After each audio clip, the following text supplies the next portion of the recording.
Yeah. Shout out to all the people joining me in the chat room right now. Appreciate you being here.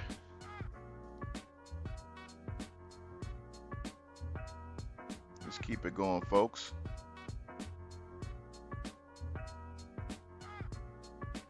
If you can see me right now, press 1 because I can't see if anybody's in the chat room. Yeah. Let's go ahead and cut the music off here. Appreciate you guys for joining me right now. Market pretty much a pretty boring day right now so far for the markets. And we just can't get any real movement right now. What's going on, Donnie Breeze? Yeah, man, just following the market. I'm really impressed with what's going on with AMC right now. I mean, these folks are really doing it. They're really trying to put something together here. I gotta give it to them, man. They really trying to put something together here on AMC, up $38 a share.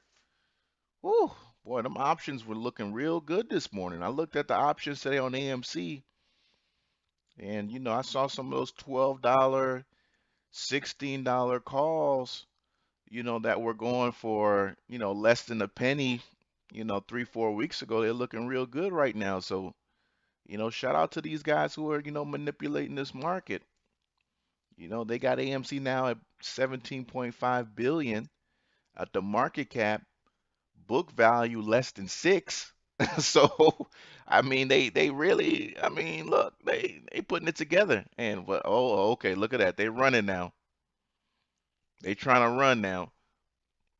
But shout out to the people in the building, man. Let's just watch the markets together. You guys know what I trade here. I'm all about the spreads. So you can see my P&L as we go through the trading day. I'm up to 266 for the day, but all those who were here yesterday, you see how it is during the day where, you know, um, I could be up $300 and the market can turn left, and next thing I'm down 100 or $200. But what's great about spreads is that you're rarely ever going to get a day where you're going to be down like 2,000, 3,000. You know what I'm saying? Like those kind of days when I used to do when I was a day trader, taking those 20, 30% probability trades that never work out for the most part, most of the time, you know.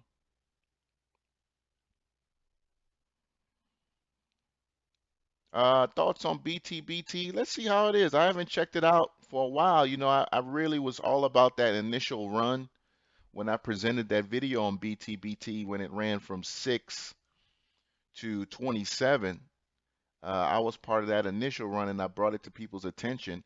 Now, what a lot of people are having a hard time with BTBT is that the fact that it's in China, which, I don't know if it's I mean, at the same time, it's still a solid Bitcoin miner, but you've got people who just don't believe what's coming out of the company, which is unfortunate because the Nasdaq, has already done a preliminary investigation on the company when it initially decided to trade on the exchange. So, and we have yet to see any company or investor prove that BTBT is a scam. But yet here it sits at $8.74. But if you're willing just to kind of sit back and let time do its thing, then I think it's going to be a very good reward for you. Uh, of course, once Bitcoin gets to those highs. But like anything involving cryptocurrency, you're just gonna have to be patient. Shout out to everybody joining us in the chat room today, man. Appreciate all of you guys who were here yesterday. Apologies for my tardiness, but hey, at the end of the day, I'm black. So if somebody tells you 8:30 and they're black, you add in a good 20, 25 minutes. Okay? Yes, indeed. Yes, indeed. All right. Let's see what else is going on here. Oil and gas holding up pretty well. It's ridiculous how much the price of crude is right now. It makes no damn sense at all. But I mean, Trump warned us. He warned us. You know, he did warn us. Let me see here. Someone said SBX recent levels. As I mentioned yesterday on SBX, Duluth youngsters, I mean, we haven't gone anywhere. We haven't gone anywhere since April 26th for the most part. And what you're seeing in the market is really just either a fear of Q3 earnings not being able to justify current valuations, or we're seeing a market that is not set to deliver the kind of returns that were projected in Q1. We had several people make projections that we were going to see everybody come out and everybody, I mean, all this just explosion of quote unquote pent up demand. And we see it in the airlines. All right. We see it in the airlines, but when we see it in the airlines, it's not international. It's local, it's regional for the most part. And now the stimulus that they said was supposed to boost the economy is now showing effects of you know, uh, slowing it, not slowing it down, but keeping it under wraps almost, as people are refusing to go back to work and instead, take benefits, which don't pay as good as work. But you've got so many jobs in America that aren't paying benefits, aren't providing child care, don't give you any real decent retirement benefits. So yeah, I'll take the free money that doesn't pay me as much, but doesn't exploit my labor. People are making smart choices right now, and these employers, if you want to get people out of the house, provide them with a trade that makes sense. And right now, you got to ask and wonder whether or not you have a lot of jobs out here that are actually making sense for people. And the fact of the matter is, it's not. Market looking real good today. Let's go ahead and go to the 1 minute chart. So far, we back in the green. Nice day today, looking like it's coming up here. Shout out to all the subscribers coming in the building. You know,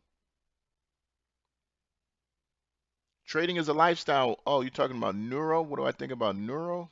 What is that? Let me see here. Neurometrics. Yeah, I don't know. I'm looking at the monthly chart and it looks like it's got a decent month here. Let's look at the 3-day chart. I try not to take any one day as the be all end all.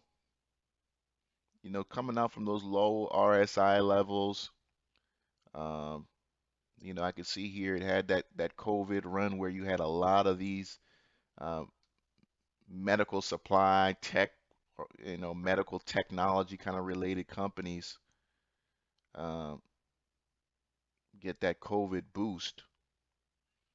So, I mean, so far, last couple of days been looking real good for Neuro. Let's see if it can build up on it. 48 RSI on the 3-day chart. Boy, they pushing AMC up, bro. 41.19. They serious about that squeeze, my man. Oh, so it's not a healthcare technology company. Is it Neuro or Nero? Because I don't see a Nero, but I see a Neuro.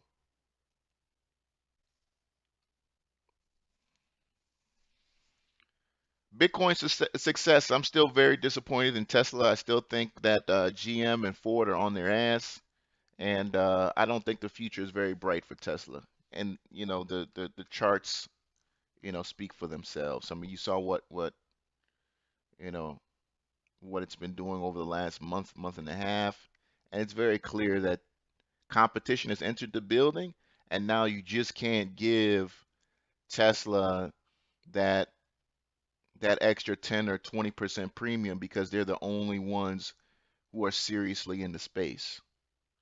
I think there was a premium you could have given Tesla that was given to Tesla because they were the only ones really delivering on EV manufacturing and production. But now you got GM, you got Ford, you got some of these other smaller parties, which speculative in their own right. But you've got the two biggest dogs in manufacturing, vehicle manufacturing, who can produce, 10x the amount of cars Tesla can produce. I think, you might have to cut off some of that valuation when you look at Tesla, man. So when I made that video talking about Tesla 300, I really believe that could be in their future. Unless they come out with a $15,000 car, uh, yeah, man, I just don't see where they get that premium boost from. I just don't see those days of 50 when it was where was that 9,900, 1,000. You remember that? That was when those other companies weren't taking EV seriously. I remember Ford would come out and say, "Yeah, we have an EV strategy. We don't believe that the market is would cater to that or would be interested in that." And I don't know, something just hit them and they said, "Okay, like, we got to go EV. We got to go EV." And as more incentives come out to ensure that everyday people take advantage of, switching from fossil fuels over there to EV, there are going to be, several benefits in terms of taxes and stuff like that, which benefited Tesla for a long time. But now, I mean, if you get, be able to write off your deposit or something like that on a GM or a Ford vehicle, I mean, the numbers are going to be crazy for them. The numbers are going to be crazy.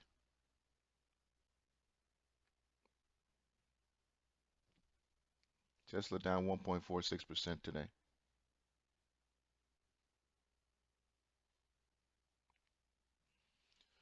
I'm up 300 for the day. Again, not doing no work. I don't really need to pay attention to anything. That's the great thing about spreads. I am in September 17th for a little bit over 47,000. Uh, I am between 3,200 and 4,900. 3,200 and 4,900. As long as the market stays between those two levels, my gain is $7,500. Again, I don't stay the whole amount. I believe I have 87 days, just over 87 days remaining. Excuse me, 85 days, 85 days. Good morning, Mr. Jones.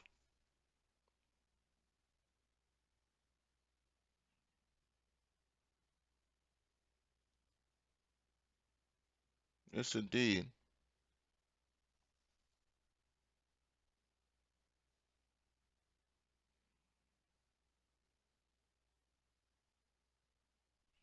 So my email address is icprofessor,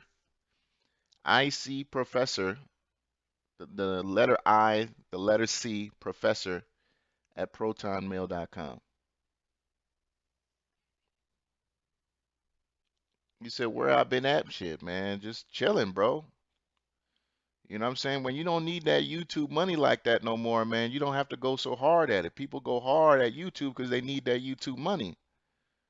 But, when the money starts coming in, like it comes in, 300, 400 a day or something like that, you don't really need to go hard at YouTube anymore once you figure it out. And that is what I can say I have done, figured it out. And I'm just doing the same thing every 60, 65 days, just these 90-day spreads, way out, 10% on the call side, 20% on the put side, sometimes 25% on the put side, just because I think there is another large pullback coming. We haven't had a pullback greater than 3%. I think you got to go back to last year on the monthly chart to see a pullback of 3% or more. That's how bullish we've been, since the pandemic.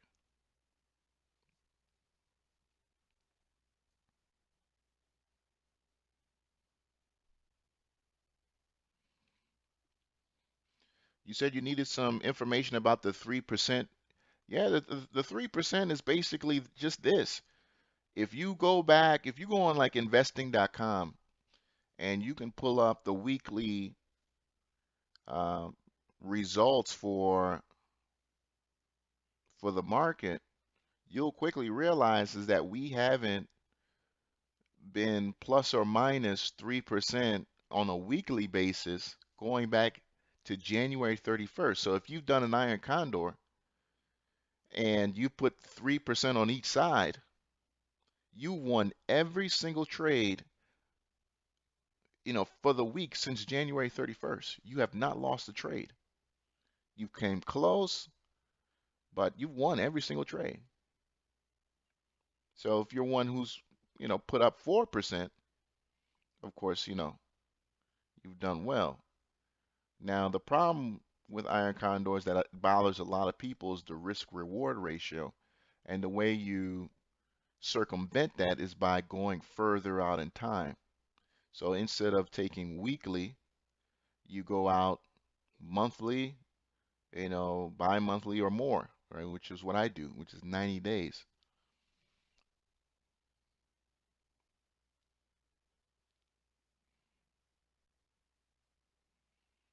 And you don't hold necessarily to expiration because there's really no reason to. If you have an iron condor that nets, on 50K, $7,500, once that has matured to earn you, you know, 4,000, $4,500, now that last 3,000 or that last 2,500 isn't worth the 50,000 of risk. So you just close that trade and you start up a new one for another 7,500 or 8,000. Particularly if you're just doing what I'm doing is just taking your gains and just reinvesting, reinvesting, reinvesting, reinvesting. HCMC. Oh, I appreciate you, Duluth. What's going on, Bank Onk? Again, shout out to everybody in the building right now. Shout out to everybody in the building right now.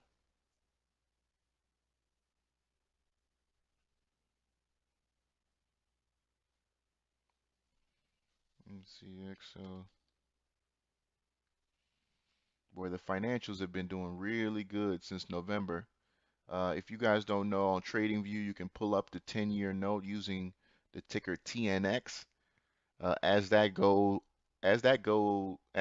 goes higher, you'll see bank stocks continue to do well. Looks like we've been trending now at that 1.6, 1.7. That's basically the treasury rate. And the higher that goes, the more banks can charge on interest on their loans. And that makes them more profitable because at at the zero point 0.5, zero point 0.6 level that we were at just after COVID, they were basically not making money on their loans. Banks were not making any money on loans prior to basically 1 basis point. Because when a bank offers a loan to you, there are other costs involved in regards in managing the loan, processing the loan, and as managing servicing the loan as well. So if they're already not making any money on the interest rate, because let's say you're a prime borrower, then they're losing money. And now with interest rates going up, even if you're a prime borrower, banks can still be able to at least be able to make some money on the loan because they're getting the money from the Federal Reserve at a very basically no, little to no rate. And now interest rates are moving higher, so giving them that margin to be able to make some money off their capital. And as you can see on bank stocks, when you pull up Citigroup or Wells Fargo or Bank of America, uh, they've been, well rewarded for, interest rates going up. As you can see here, investors are responding accordingly, buying bank stocks because dividends are going to be safe and secure on those equities. So it looks good for them.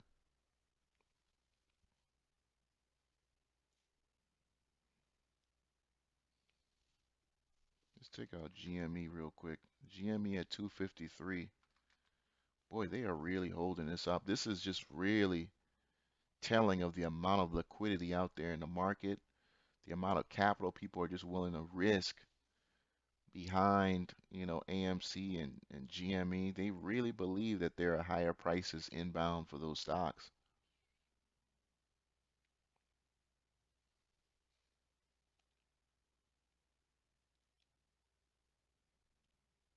They really, really believe that. But, I had to remind myself, we're really only, 4 months into this whole GME AMC thing. I'm really interested to see how this is going to look next year. How this is going to look 2 years from now.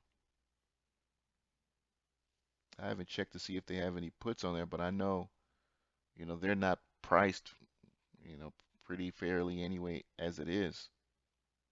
When you look at those deep out of the money puts on both of those stocks. Bro, this market just doesn't have any juice. There's just no juice at all for 4,200. No juice at all. And I understand again, the big fear that nobody's really talking about is that after this year, you still have to go back to being a boring old 3% GDP nation. You still have to go back to just being the slow, you know, turtle, tortoise, USA economy. You know, this is not, this is not one of those, countries in Africa or countries in Asia where we're going to get 8%, 9%, 10% GDP growth. Yeah, we do it this year because of what happened last year, but a year from now, you got to go back to normal. But if you are, 20, 30, 50% above what normal is in terms of the valuation of some of these stocks, then you've got no choice but to force the hand of the Federal Reserve to continue to do liquidity purchases and shit like that to keep it all together. Otherwise, it falls apart. That's why we haven't heard anything about the Federal Reserve talking about slowing down asset purchases. They can't. They can't do it. They cannot do it. We are so far above where we were prior to COVID, they cannot stop buying. They just can't. We're stuck, and nobody's talking about that.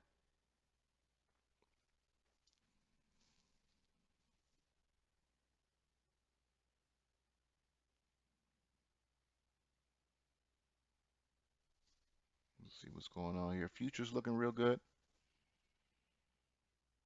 I'm at 300 and some change now. I've been fluctuating all day though, but at least it's good to see some green, after yesterday where, I was up almost damn near 1100 and I was up 1100 yesterday unrealized, but they took it all back as the market sold off. Again, I'm in September 17th futures options. If you have my course, then you know the kind of stuff that I like to do. And what I love about those futures options is that you don't get the crazy up and down in terms of just like every second, just, wow, wow, wow. Where if you were trading the SPY, for example, you would get something like that. That can really emotionally, trigger you.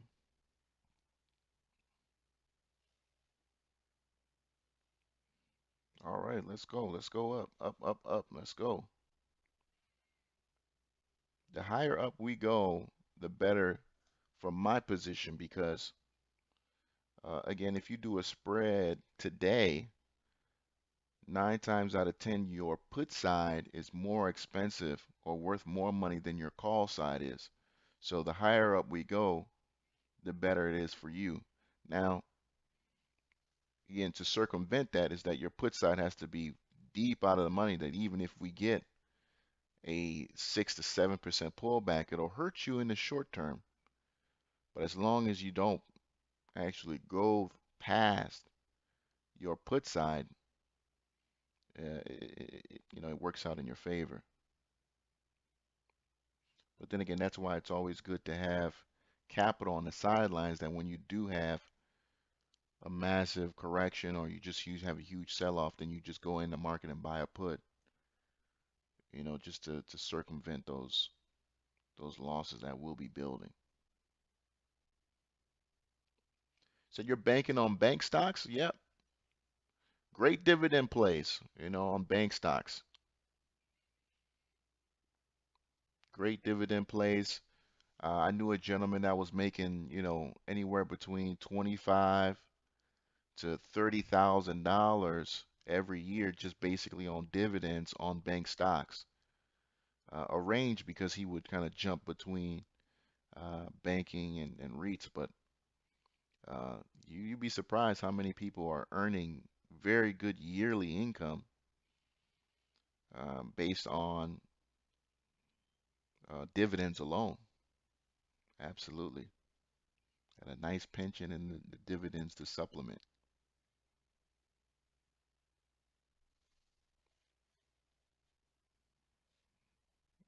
AMC.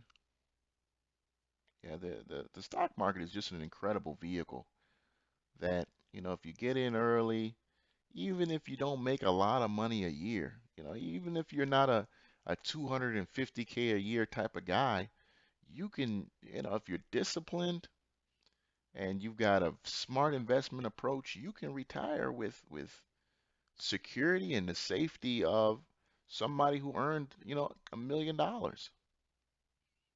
You know, it just requires some self-discipline and loving yourself for the long term. Loving yourself for the long term. AMC now 39. We're just under $2 off the high on AMC. SPY still looking good. We had that morning sell-off that was like, come on, gap up again. The gap up again, and then the sell-off, and it looks like we found that floor at 419 that we were doing a good job yesterday of holding.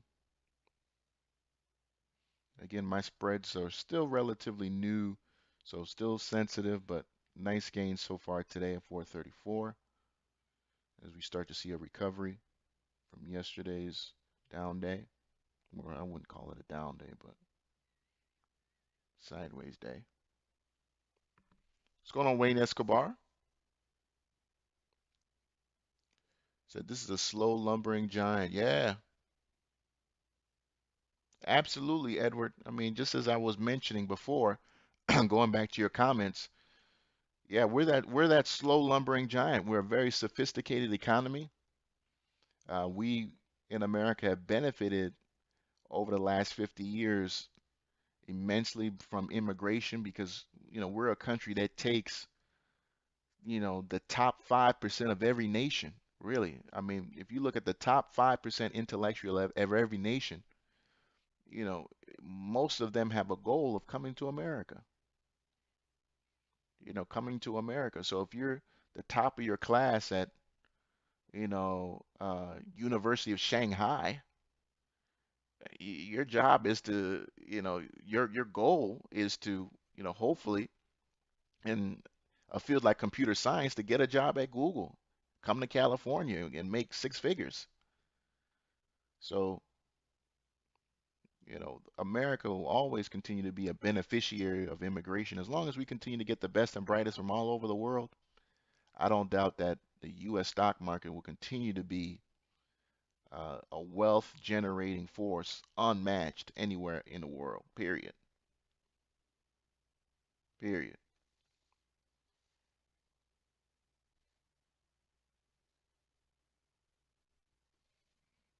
XOP 95 looking good. Oil and gas. I'd love to see oil and gas come off a little bit, man, because we'll start to see some of these transport stocks really start to move. But, the Saudis have not let off their supply cut that they instituted back in November. In fact, if you look at the chart, you'll probably see that's kind of where it took off here back in November of 20. And the monthly chart has just been very impressive for the oil and gas space. I mentioned yesterday that you had companies that were on their knees, but thanks to the Saudis have came back alive. Some of them being Murphy Oil Corporation, MUR. That was a great short for a lot of short sellers. CRC is another one. CRC was on his deathbed, had to, basically was in the midst of bankruptcy. Saudi saved that. So Saudi Arabia did a lot of great things for, and the election of Joe Biden was a beneficiary of that too as well, because again, what the Saudis did wouldn't matter if it wasn't for the election of Joe Biden as well, because competition, which was really being promoted here by Donald Trump within the energy sector in America, was really doing a number on prices and getting those prices lower when we talk about energy. So, again, not to get too political, but when we talk about, so quote unquote, uh, Dems being pro green energy is actually a misnomer because, they implement policy that makes crude uh, more profitable than clean energy like wind and solar. Whereas Republican policy would make it necessarily cheap to where it's almost competitive. So now you will actually want to start to invest in some of those green energies, technologies, which at this time are still relatively expensive to implement. So as long as crude is more profitable, we are delaying the emergence of these new technologies. SPX. Let's see what else is going on out here. AMD was a massive mover 2019, 2020, and 2021 for AMD is just they've been nowhere to be found. And that says a lot for the tech sector in general, but um, tech is just, you know, nowhere to be found right now.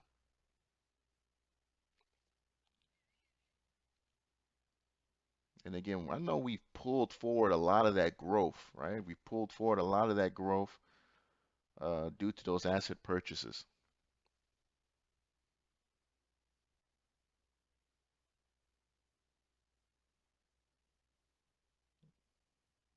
You say you're still banking on SPACs. Feel like they're making the comebacks and they're trying to scare people from cryptos. Yeah, I'm not too big on the SPAC game. I saw Bank Anki brought up SoFi. I appreciate you, Wayne Escobar, doing the POF videos. I appreciate you. What's going on, Christopher? I'm not too crazy on SoFi, man. I'm not too, I look at SoFi and I just see it as a a bank with no branches. I mean, that's just what it is. It's a bank with no branches. So when people say SoFi, SoFi, what are they doing that Bank of America isn't doing? Bank of America just has branches. It's really interesting how some of these like financial companies are trying to, look cool or look like they're really trying when they're really just kind of doing the same thing the old banks are doing. And that's what I see when I look at SoFi. I see just another bank. They're not doing anything real special with cryptocurrency. They're not, helping you send money across the world at no cost or doing anything kind of really innovative.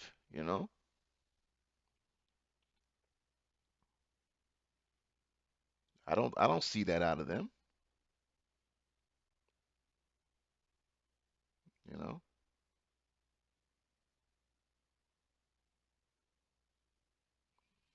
That actually delivers satellite into orbit, VACQ. Okay. You said they deliver satellites into orbit. Okay. Yeah, I don't see where that's played into the stock. I don't, they're not being as generous to the stock as they should be. If that's the technology that they do, or the service they provide rather. Okay.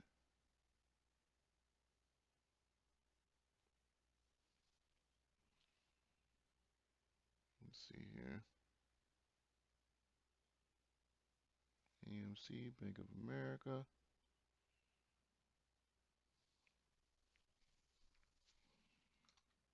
Yeah, I've really laid off the small caps just because I just, at the end of the day, I don't, time is money, right? You start to realize that time is money. And, in the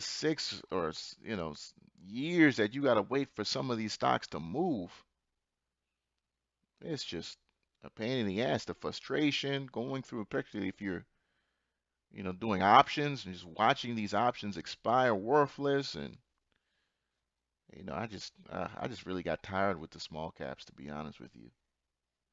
You get to a point in your own trading account where you just don't have money to waste like that. You know what I'm saying? You don't have money to waste. You don't have capital just to have sitting around doing nothing. We live in a country where our banks don't pay on our money, right? This isn't like the Dominican Republic where you're getting 4% on your money sitting in the bank or something like that. We live in a country where our banks don't provide interest on our money to sit around. So this is an economy where your money has to constantly be making more money in order for you to stay ahead of the devaluation of the currency. You know, in order to stay ahead of the marketplace as an employee, you have to constantly be upskilling yourself to not be eventually phased out, right? So it's a get up and go economy. So you got to be get up and going with your money. And that's where it can be very dangerous with some of these small caps, right? If you're getting in some of these plays that aren't really doing anything, you're losing purchasing power. Every single day your money is not doing something, you know. You're losing purchasing power every single day.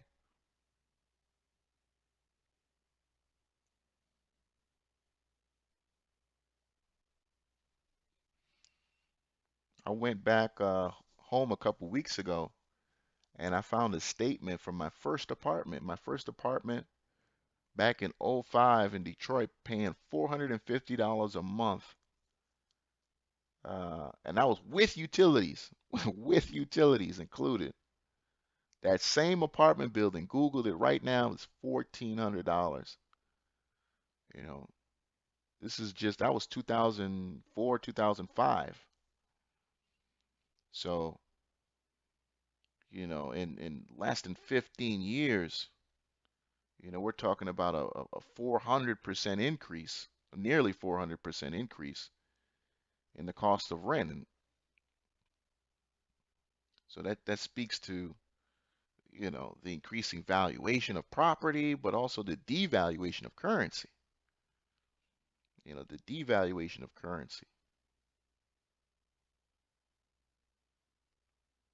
SPY looking good. Let's go up. Not sure what's pulling us higher, but looking good so far for the day. And again, as long as the market continues to go up, my account will go up as pressure comes off those puts, or I should say, theta comes off those puts.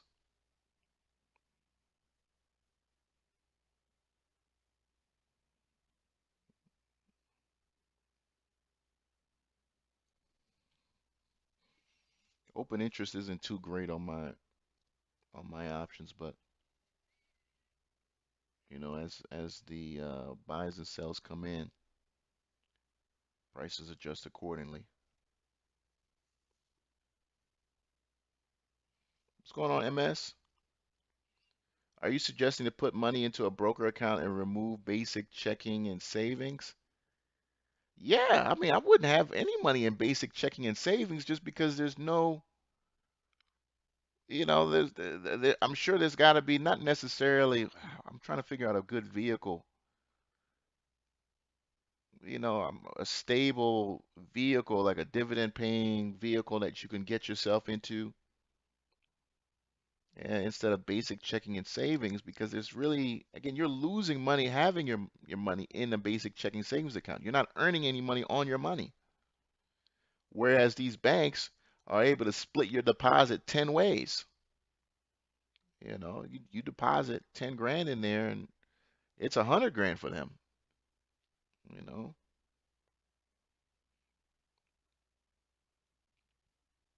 I could look more into having a product that you can be put into where it's just, they're good dividend stocks that you can go out there. I don't want to mention any name because I haven't done the research, but that's a good question that I'd like to have the answer for. But yes, there's got to be something out there that's better than a basic checking savings account, a product that you can put your money in, and I don't want to say it's protected from loss, but there's got to be some kind of more earning potential where you're benefiting from having capital sit there. You're seeing that a lot in the crypto space where you're having individuals who have large amounts of crypto can earn money on their crypto. Uh, I wouldn't suggest that for the layman because that's, it's a little bit complicated as it sits right now. Um, but there's got to be a vehicle for something like that in fiat. It's just not on the top of my head right now.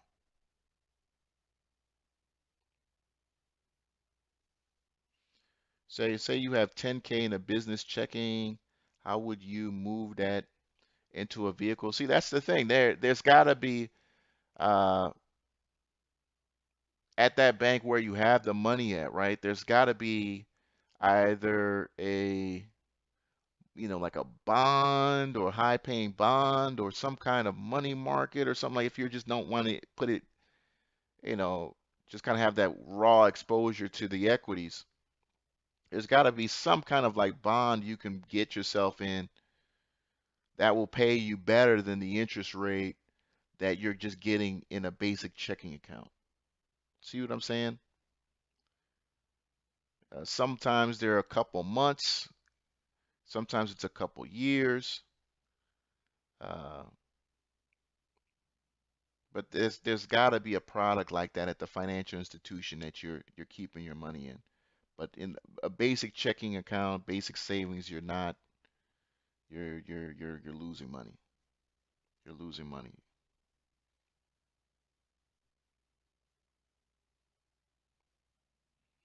I'm about to hit 1,000. We about to get back up there.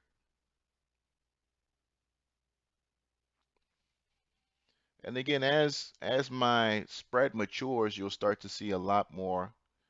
And any spread that matures, you'll start to see a lot more consistency in terms of, you know, what's going to be made and how valuable the spread is.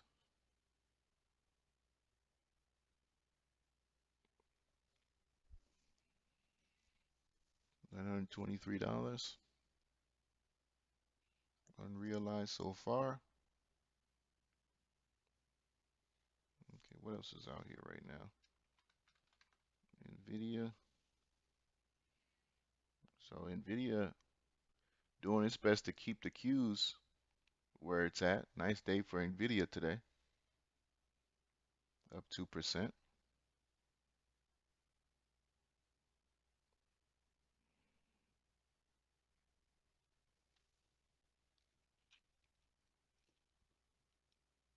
Mm-mm-mm.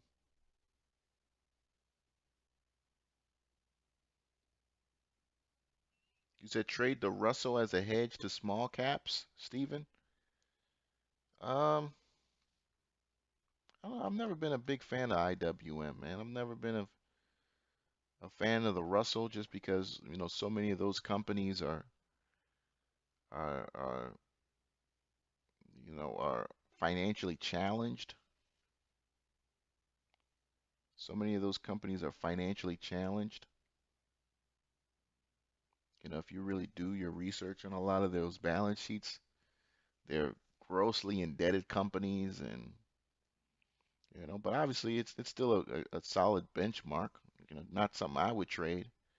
It's been all over the place recently. Had an incredible late end of 2020, as you can see here, coming from 140 to 227. After the November elections, because of excitement due to stimulus, due to stimulus and the injections, that were going out. But again, I think we've pulled a lot of that value forward, and now people are questioning, how much more can you really get squeeze out of this orange?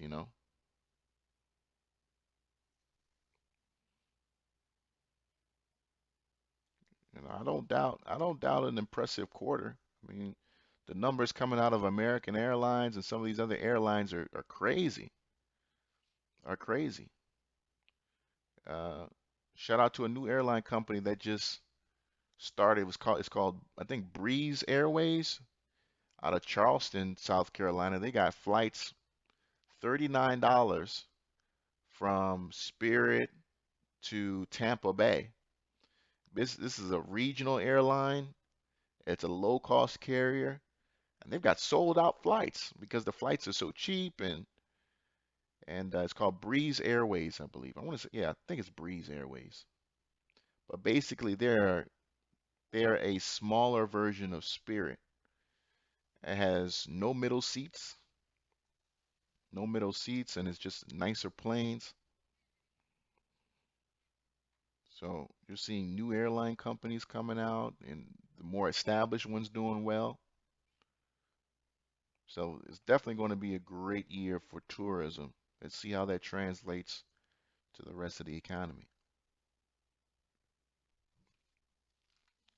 You know, but what I don't see doing very well for the rest of the year and into 2022 is these stocks that were going crazy last year, the Zooms of the world. I don't think Peloton is a long-term winner, as much as people disagree with me on that.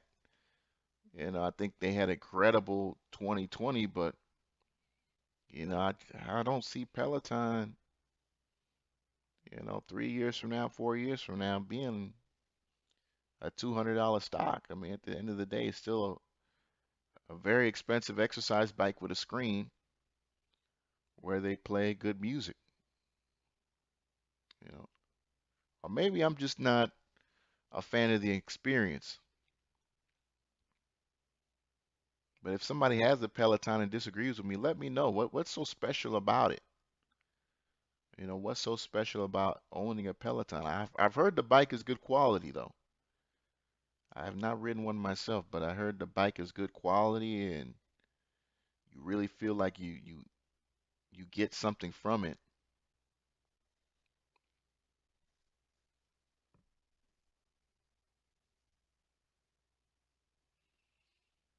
Yeah, the airlines are going up just because people want to get out the house and they're traveling. The rates are, are really good right now. Prices are really good, and people are traveling. People are traveling, seeing family, trying to get business back on the road,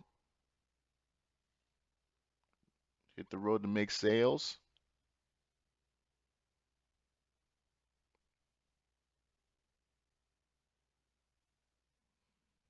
Let's see, BAC, Piton.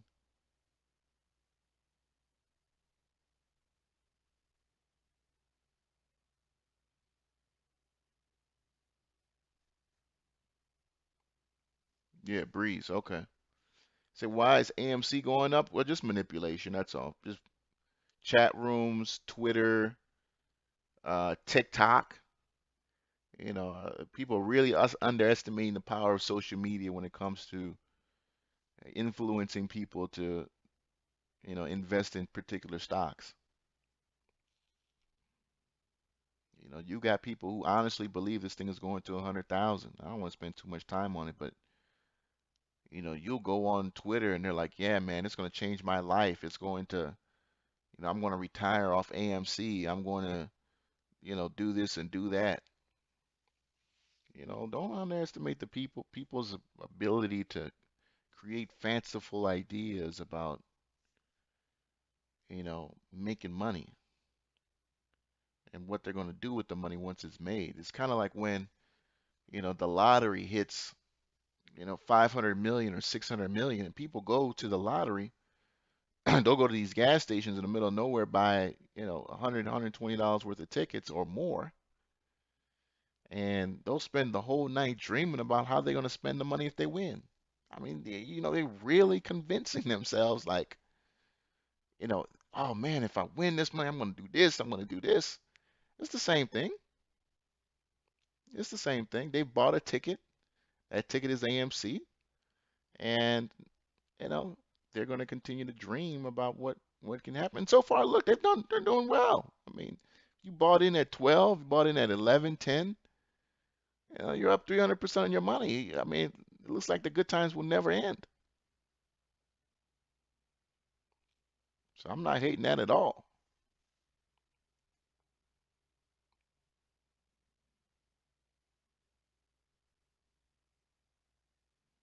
I'm not hating them on that at all.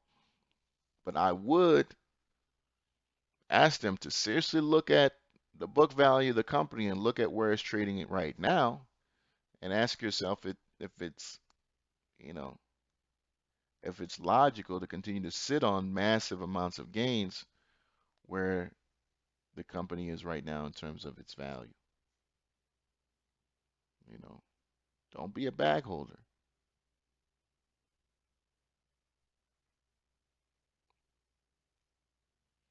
At least take out what you put in. So now you're just playing with the house money.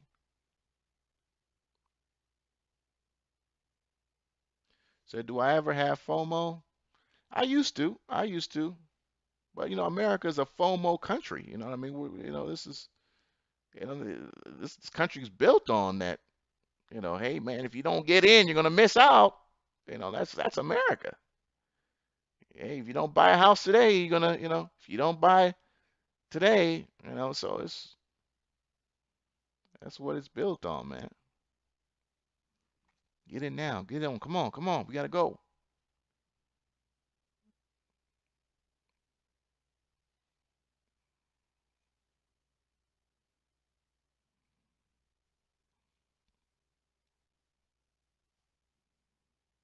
Yeah. Let's see here. Nice little boring day, guys. This is what it's about, man. Nice little boring day.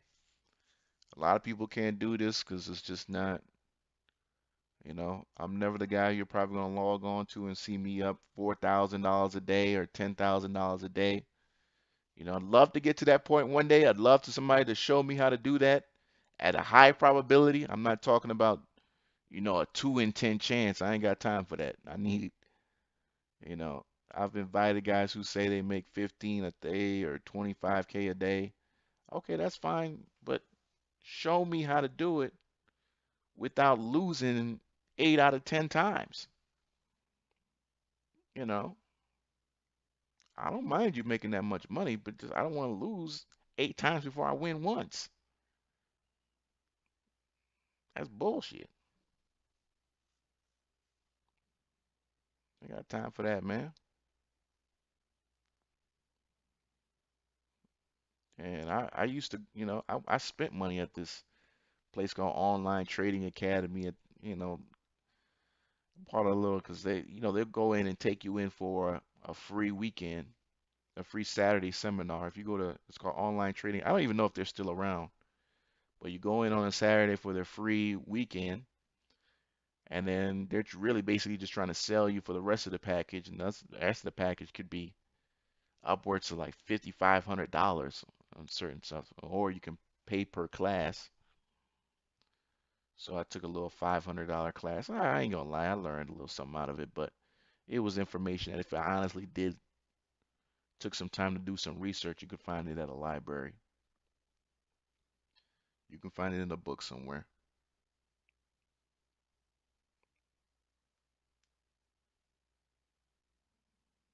Mm-mm.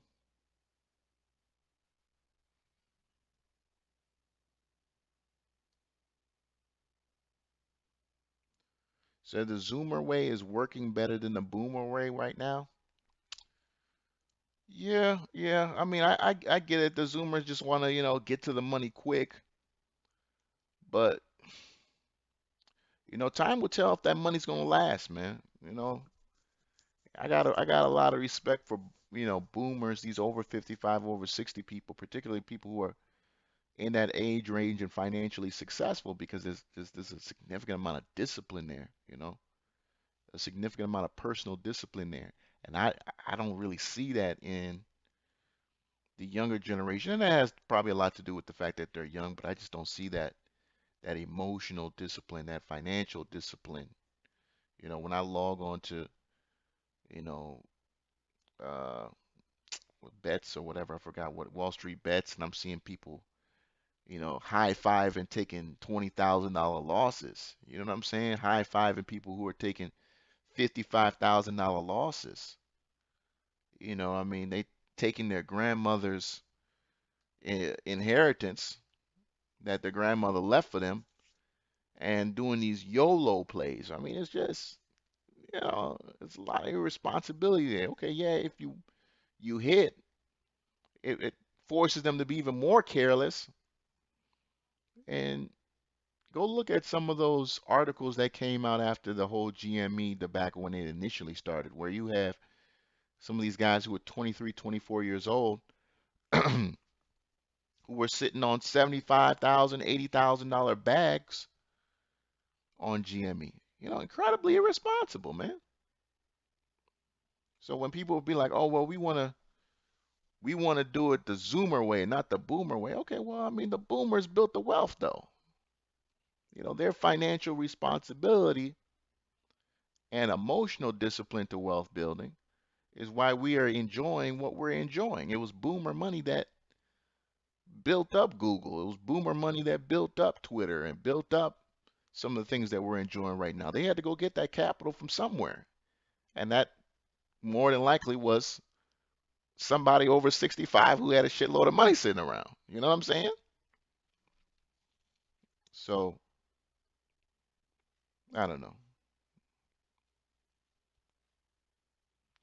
AMC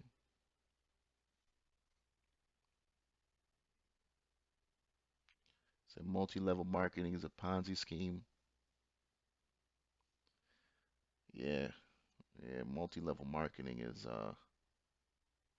and we've all been duped, right? We've all had that one friend who was, "Hey man, I want to invite you to a business opportunity." You know, when I was younger, I got invited to this party.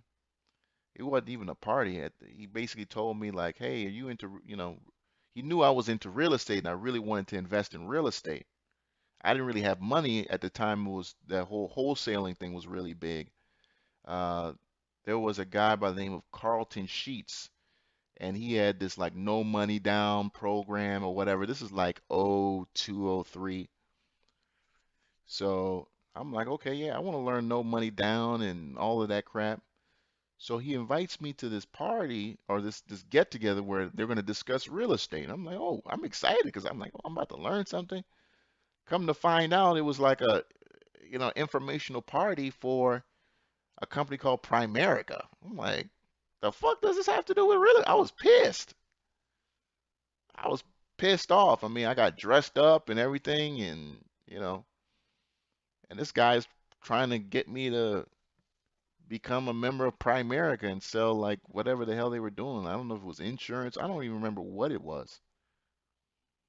It was just one of those things where I just felt so like lied to. And the problem with those companies is they force these people to just to bring bodies.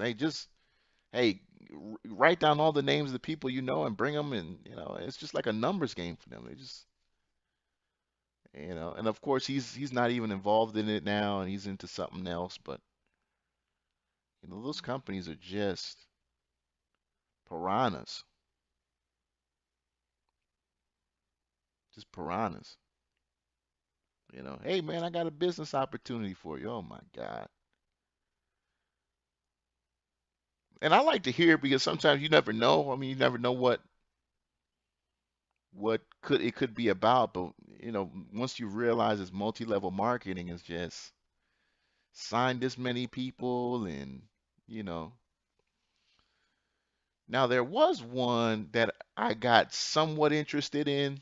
It was I don't remember the name. No, it was called Dream Trips. Have you guys heard about that? Dream Trips, you should be here. They'd be on Instagram with this little that little sign that says you should be here. I thought that was cool. I thought that was pretty cool because most people do want to travel and be able to, experience new things and different cultures and people. So I did like that.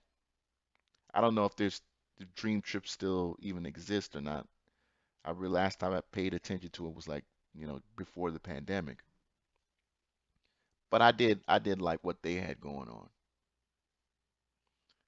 I did like what they had going on, because it made sense, these travel packages.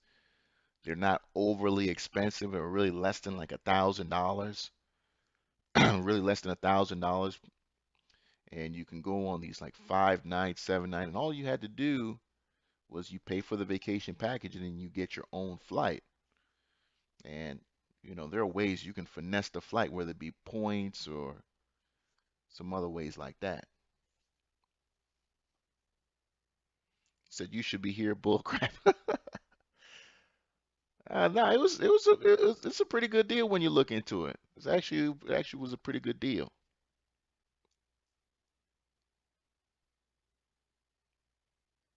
And MS, yes. I'm talking about when I said take out what you put in, I'm talking about the initial uh, investment amount. So if you invested 500 and you're up 1500, withdraw 500. See what I'm saying? So now you're just playing with the house's money. It's just all gains now. You know,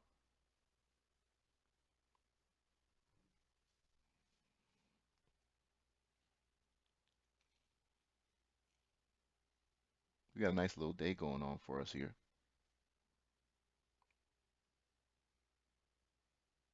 Nice little day going on for us here, guys. Bank of America still not too bad. Again, if you have any tickers you want to talk about, please put it in the chat room.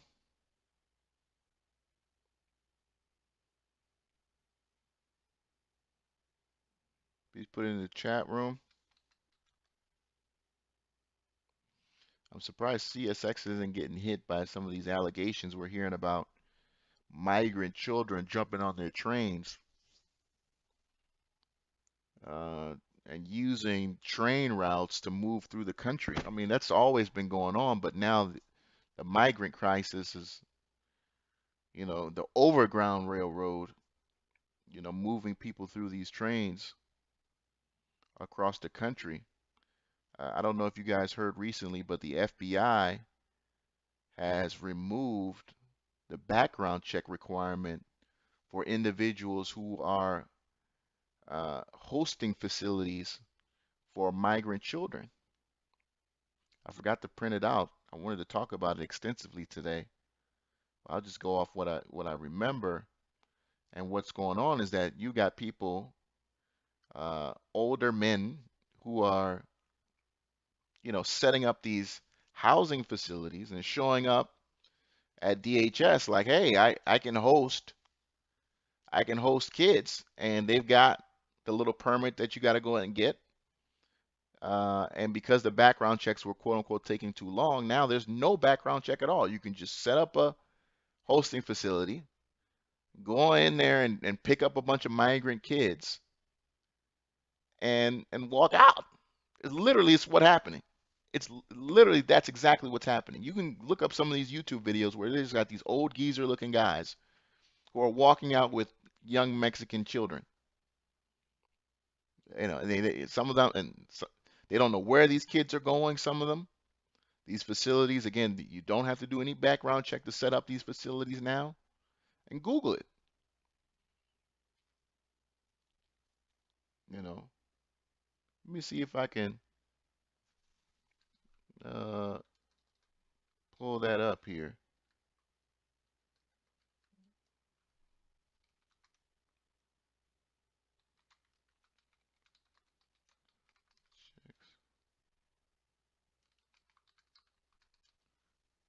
Let me see. Yeah, there we go. Yeah, letting these guys in with basically no background check. Let me see if I can. God, where's the? Here it is right here. FBI waives U.S. waives FBI checks on caregivers at new migrant facilities. So these guys are coming in there with, records that possibly could have, you know, uh, uh, crimes against children. What the hell? Why the hell am I 666 right now? That thing better move. Shit.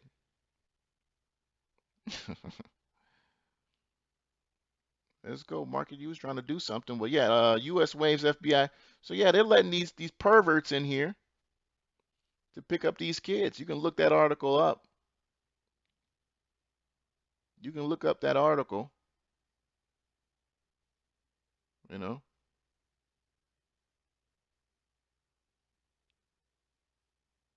Let me see here. There it is right now. There's somebody saying it right there.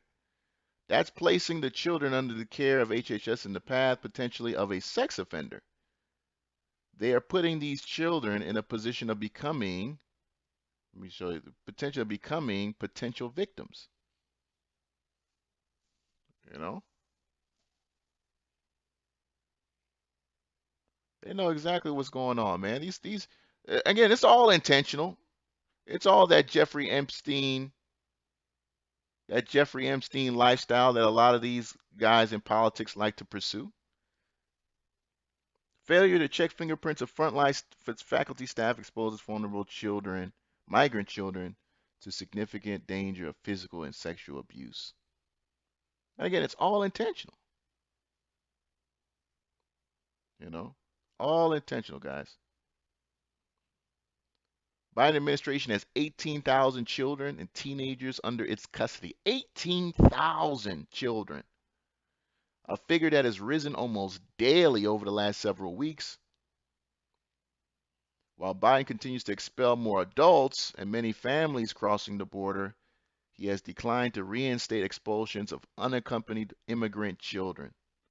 Yeah, get rid of the parents, give me the kids. Fucking pervert.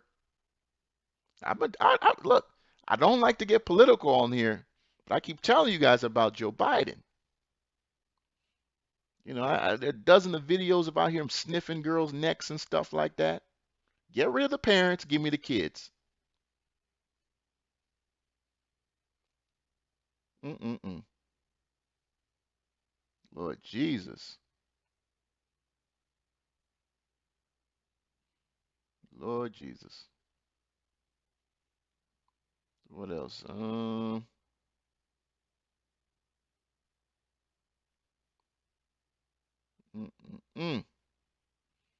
Yeah, some of this stuff I can't even talk about on here because I don't want my channel censored.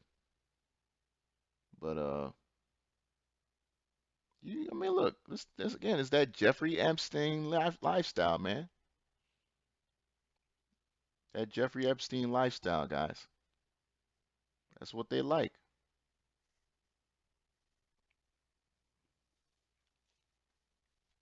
Yeah, these people are sick, man. And there are quite a number of articles like that on here. Quite a number of articles on here. Let's take a call. 845, you're on the air. What's up? Oh, what's up, Sal? Hey, what's How going you on with you, doing? bro? What's going on? I'm doing good. I'm doing good. So what can I help I you with, was man? just wanted, I just wanted to ask if like, do you do any crypto trading in your like day to day, or you just like invest or anything like that? Yeah, I Because just hold, I'm man. interested in I'm like, basically just holding Bitcoin and Monero. I don't have any altcoins or anything like that. But yeah, Bitcoin, I kind of, like I said, I'm like one of the many people who got into it kind of late, so I'm just hoping the long term works out for me. You know what I'm saying? It's got a really good 10-year track record. I'm hoping it's going to have another good 10-year record. word. If you do have a chance, look at this crypto called Beta. Beta USDT is the ticker. If you Mm. can look at that, that would be great. What's the ticker? Beta USDT. It's something I'm invested in right now. Okay, I appreciate it, man. Thanks for the call. All right, take care. Yes, indeed. Appreciate the call. Yeah, my basically my outlook on crypto is that, you know, beta. Did he say data or beta? I think he said data.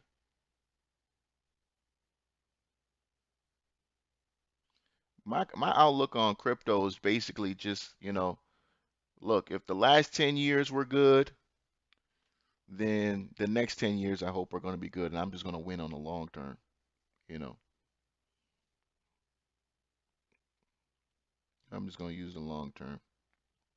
Yeah, I'm pretty sure he said data USDT, and this is streamer data coin,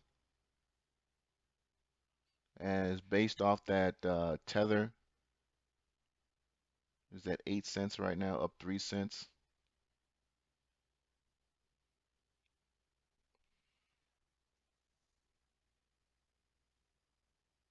Oh, he said theta. Oh, okay. Theta. Gotcha. Theta token. Theta token. So it's theta token and data. Okay, all right. So I got to learn what data is too. But theta USDT. Uh, okay. Wow, this thing looked like it just really took off like a rocket back in January, didn't it? Boy, what a return for somebody who got in that early. I mean, like all cryptos, incredible return. Incredible return.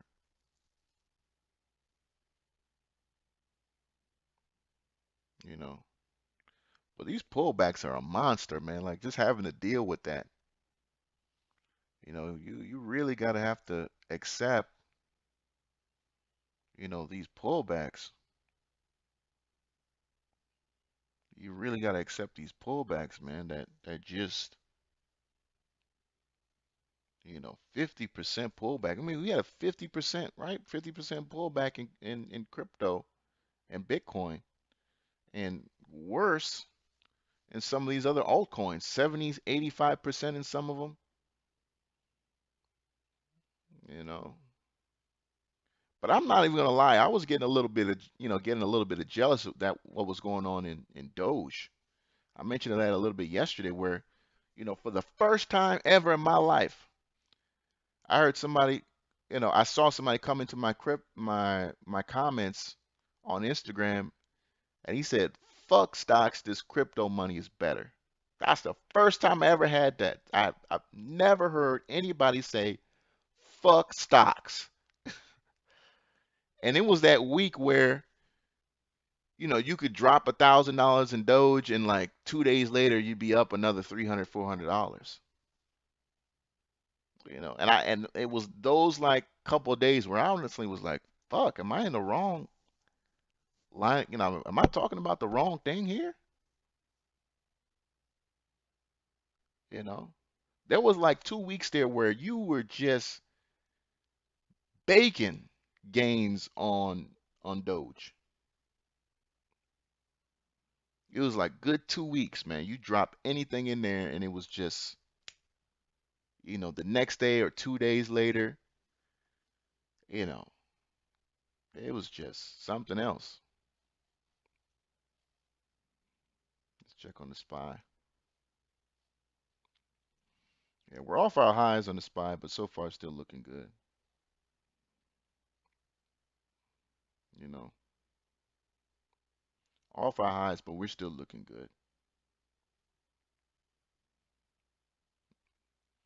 And again, if we're going to have a 1% month, I'm with it. If we're just going to have that, in April where, it's a 2% for the month, I'm with it. Still going to get paid, man. So that's what's great about spreads. As long as we between those two numbers, I'm getting paid. You know, I'm with it, man.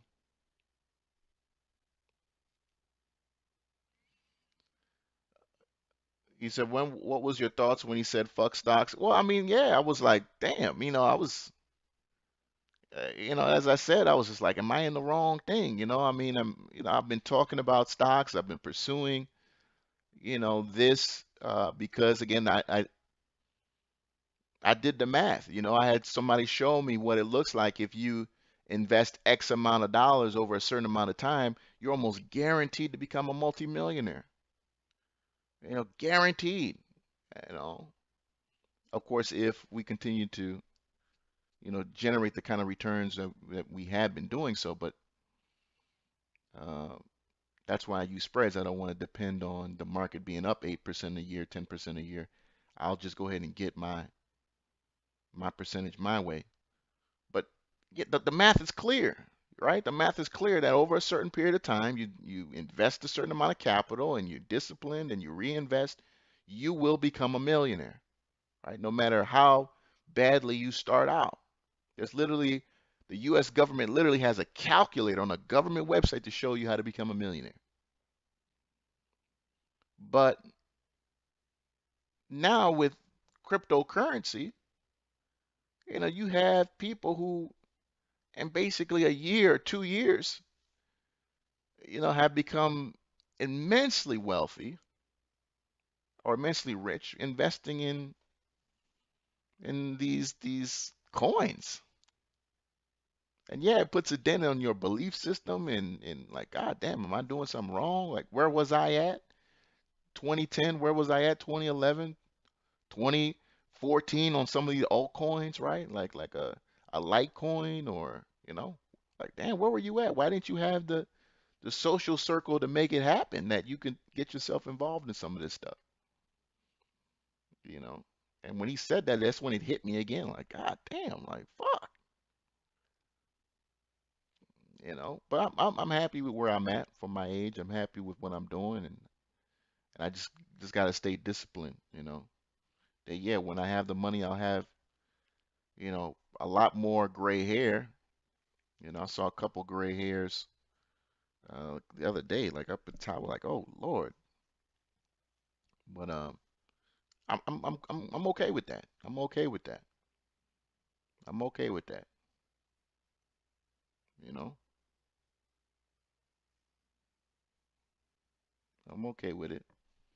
The best thing I can do is diversify, right? Just diversify, just, you know, make sure my money is spread around. But at the end of the day, I find some assurance with the fact that when you look at the Forbes 400 wealthiest people in the world, you know, 80% or more of their net worth is in equities. It's in stocks of their various companies and assets that they own. So I take, you know, take note of that, take some security from that, that I'm in the right place and doing the right thing.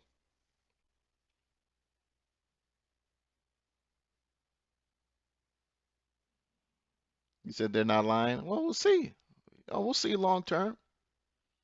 Well, we'll see long term. Look, at the end of the day, you have these currencies that are, finite, right? That have a limited supply, and Bitcoin is I think going to be around with us for a long time. I do believe it's a store of value, and the U.S. government is creating or does plan to create its own version of a digital currency.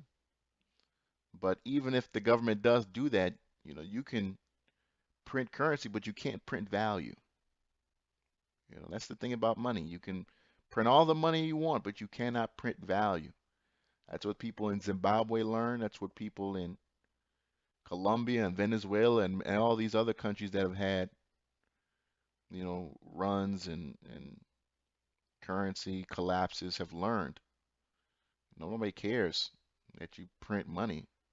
If there's no value behind that money or no respect behind that money, uh, you know, who cares? And that's really where the leverage that you see in cryptocurrency is the finite amount of it, the fact that it can't be printed or altered in any kind of way, right? Where somebody who is hoarding, can't choose winners and losers. Right? Whatever is spent is spent. And it's not like the federal government where we can say, okay, well, I'm going to make sure this company is getting money at a certain rate or, being given certain benefits or, you know what I'm saying? And that's manipulation of capitalism.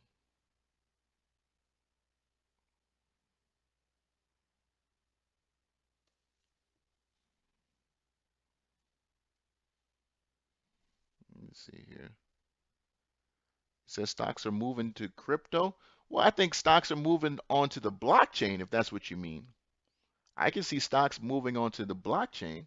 What's going on, Three Hooks? I saw you earlier. I just want to make sure I gave you a shout out. Stocks are moving on to the blockchain because there's really no reason we should be having what is it, 3+2 or something like that, or 2+3. I mean, there should be no reason we have a PDT rule. I mean, put these stocks on the blockchain so everybody knows how many shares is actually out there, who is shorting what. You know, let's do it. But again, making those changes, making the market 24 hours, it eliminates the benefits that a lot of these other players, have been taking advantage of, in the process of having this archaic system, closing at 4 o'clock and doing all kind of shady dealings on, uh, gosh, what is it called? The dark pool. It's a lot of billions and billions of shady trades that you can't participate in, I can't participate in, that would not be able to take place if we have a 24-hour system. So cryptocurrency really shows our ass. It really uncovers a lot of the dark side of of of our economy, of our markets, our traditional markets.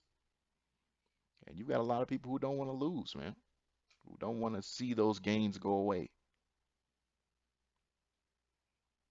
You know, if I'm correct, uh, you cannot automate trading on cryptocurrency, as in like stocks where you're just kind of buying in and out every 2 or 3 seconds, like kind of that kind of thing. You really can't do that on cryptocurrencies, you know, because sometimes the liquidity isn't there, but maybe sometimes also the spreads are a little bit wide, so you can't cheat the system. And a lot of people have benefited from cheating. So if you now the game takes you out, what do you do? So all you can do now is fight back against legalizing it, fight back against trying to, get people from being able to do it easily and freely. Yeah, man.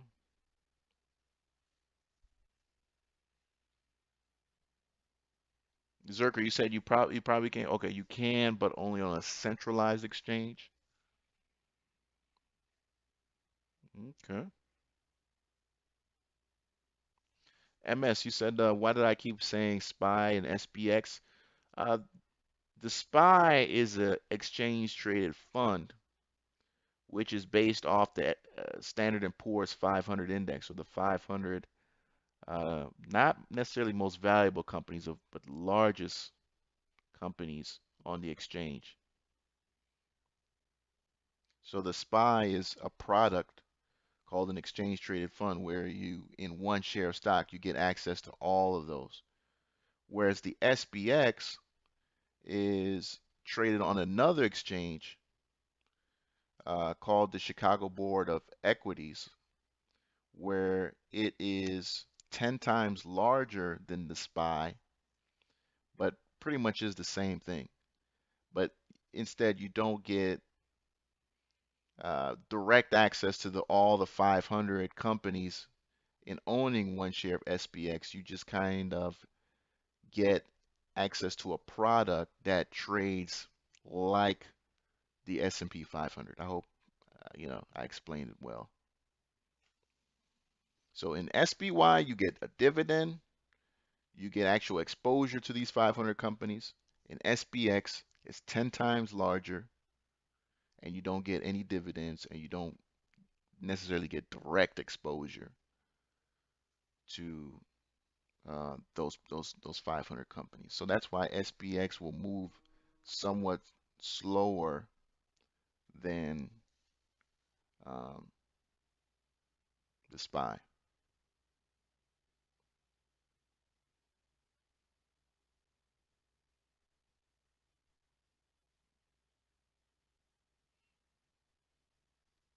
SPX is also more of an institutional grade product because it's much more expensive. Uh, so on SPX, you're really looking at people who are, hundreds of millions of dollars, and they're going far out. They're going like into next year, into end of the year, that's kind of what you're doing. But it's a great product for spreads because it's a much larger product. You're getting, more for your money on a spread trade on an SPX trade than you would on a SPY trade, dollar for dollar capital.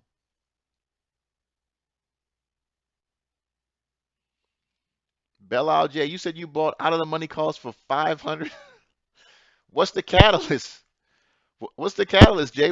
I mean, how do you see us at 500 in December? How do you see us at 500 for December?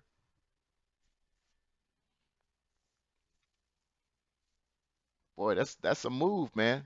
That's quite a move. But look, I mean, we made an incredible move this last year. So I feel you. You know, the smartest move you could ever make was the day after the last day of COVID, that March 24th low, was to buy, a out of the money December, four 400 call on the SPY. You technically be a millionaire right now. You technically be a millionaire right now. You know, and you know what? A lot of people actually did do that. A lot of people who had capital on the sidelines uh, did do that. They just bought either a shitload of out of the money calls or they just bought deep, deep in the money calls. So we got as low as, let me see if I remember. I want to say 226 or something like that. What was that? What was that low? 219. Okay, 219. So they just went deep into those 219. They went 205, 197, 190. You bought those 190 calls for December of of 2021, and you bought that then on March 20th. Good Lord, I don't even want to see what the profit looks like. Very impressive. Very impressive. You know,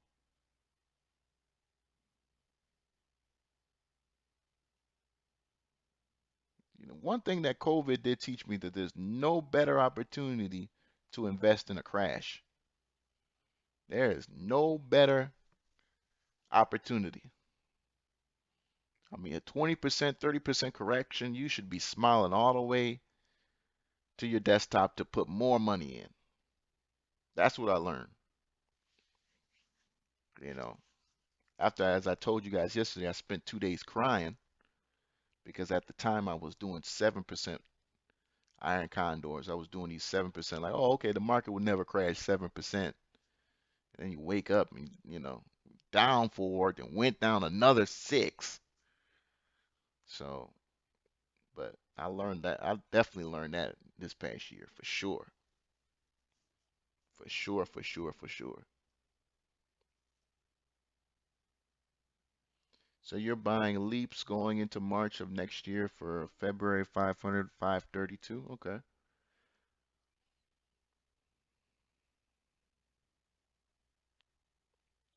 You said the options trade differently between the two as well. I wouldn't say they trade differently. The liquidity is different. SPY has very good liquidity, uh, and SPY has very good liquidity. You can get in and out the spread on the bid and the ask is very, very low. Sometimes as low as a penny on certain days. Of course, not if you're using Robinhood, but uh, so no, I wouldn't say they trade differently,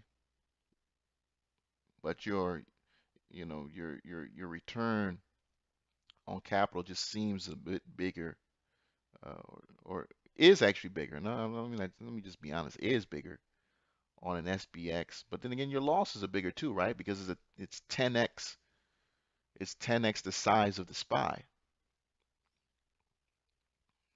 So you're paying more money for a larger product that moves more aggressively. So that's why it's a great you know spread product because when you're selling theta, right, um, it can be lucrative over a long period of time. Whereas some of these SPY products, you're buying a $2, $3 spread, and you know whereas an SPX product, you're looking at $20, right? So it's just dollar. It's just either or, either or.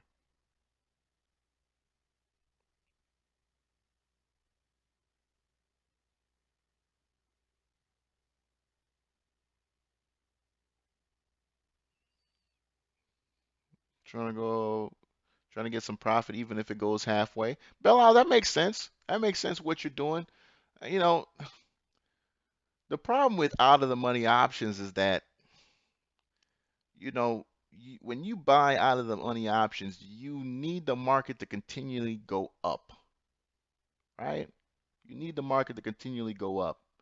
So you cannot have months like last month, May, where you're getting, negative, you're getting 1% gains. You need the market to continually put up 3.5 to 4% a month for it to continue to be profitable for you to hold that position.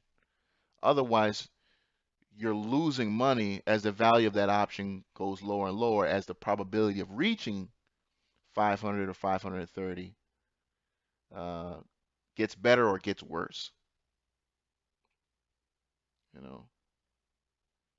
So what Bella Alj is doing is he's betting that the market is going to continually go up at a very nice and brisk pace to where, even if we don't actually get that far, he can cash out in October and, still be able to get some kind of gain, right? And still be able to get some kind of gain. Now, I would fight back and say, well, if you're going to do that, and now you're at risk of having the market continually to push higher, even though it already is, pretty well extended for where we are, why not just bet that the market is going to be between two certain levels? More capital, but higher probability chance of success, right? Why not bet that in December the market is going to be between, you know, 300 and 500? I think that's a better bet than betting that we're going to be on our way to 500 because we could very well be here for the next 2 years. We could be looking at another 2016 where we're just between $100 up and down on the SPY for 2.5 years, from 2016 to 20, no, 2014 to 2016. Where, the market was putting people to sleep. It was nothing, you know.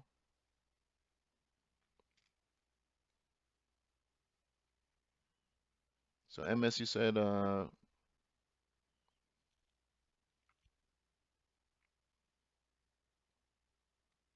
yeah, when I had mentioned the spread in that instance, I was talking about the difference between the people who are buying and the people who are selling. And on the SPY, you're going to have a very tight spread. So a very small difference between the people who are buying and the people who are selling. Whereas on the SPX, you're going to have a wider spread, and that doesn't bother people who buy because again, they are holding for extensively longer periods of time, right? So who gives a damn about an extra 12 or $10 if you're talking about, 7, 8, 9 months, you know? And I would definitely not day trade the SPX.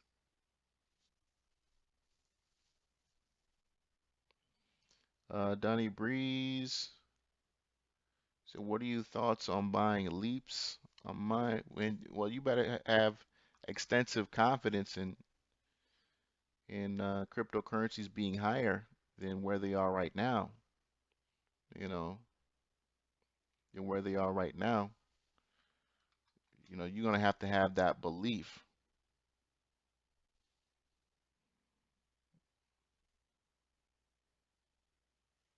Um, the fear here is that when you look at some of these pullbacks on Bitcoin, they've lasted a long time, man. I mean, you look at the pullback that happened back in June of 2019 that I saw.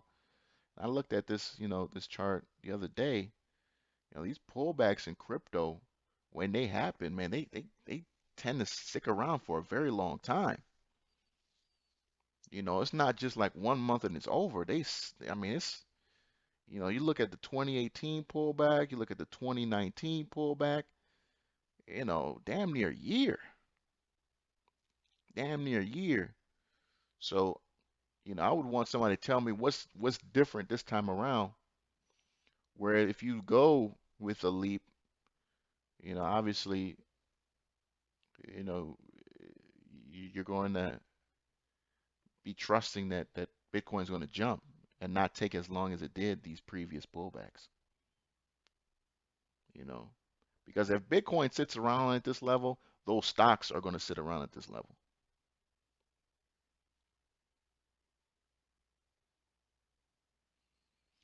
He said you want to learn more about the RSI 60/40 theory. Any other books?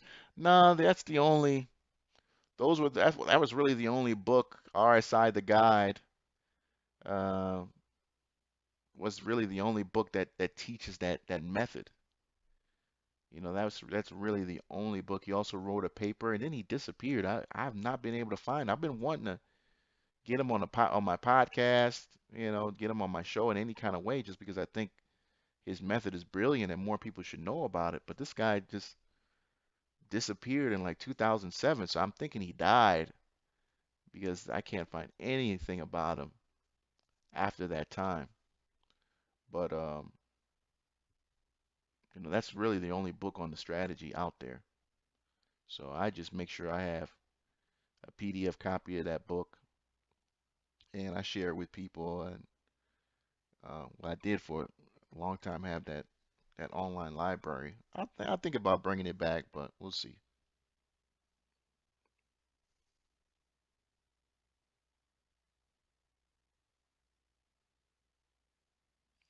You talked about betting 5,600 to make a gain of 500.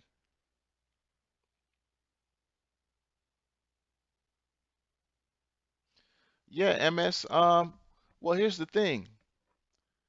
If I'm betting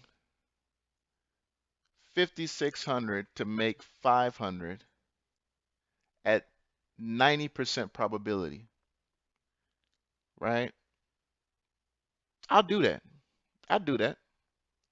At a 90% chance, that means I flip a coin and 9 out of 10 chances I'm going to get my money back. I do that. I do that because every chance isn't necessarily the same in the market. Again, when you're not, you decide when to take the trade. So there's certain conditions that are in the market that are going to be more conducive to winning, right? To making sure that other 10% doesn't happen. Meaning I'm not going to take the trade if, RSI for the week is above 70. I'm not going to take the trade if RSI is below 40, right? Particularly if I need to be at a certain level, right? So you choose the conditions that that are either going to make that 10% either a real legitimate chance of losing or not. So absolutely, I'd do that. I mean, that's when I was doing the weekly iron condors. People do that all the time. People do that all the time. You know, I'm more shocked by the fact that you have a guy go into a trade on a day trade with $5,500 and his trade has a 20% chance of being successful. It has a 20% because that's what you're doing. You're going to take 5,000 or 1,000 or whatever it is to go in on a day trade that only gives you maybe 20% or 30% chance of being successful. It's not 50-50. Absolutely not 50-50. Otherwise, more people would be winning in the market day trading than it is. So the trades are not 50-50. You're taking 20%, maybe 30% chances of success.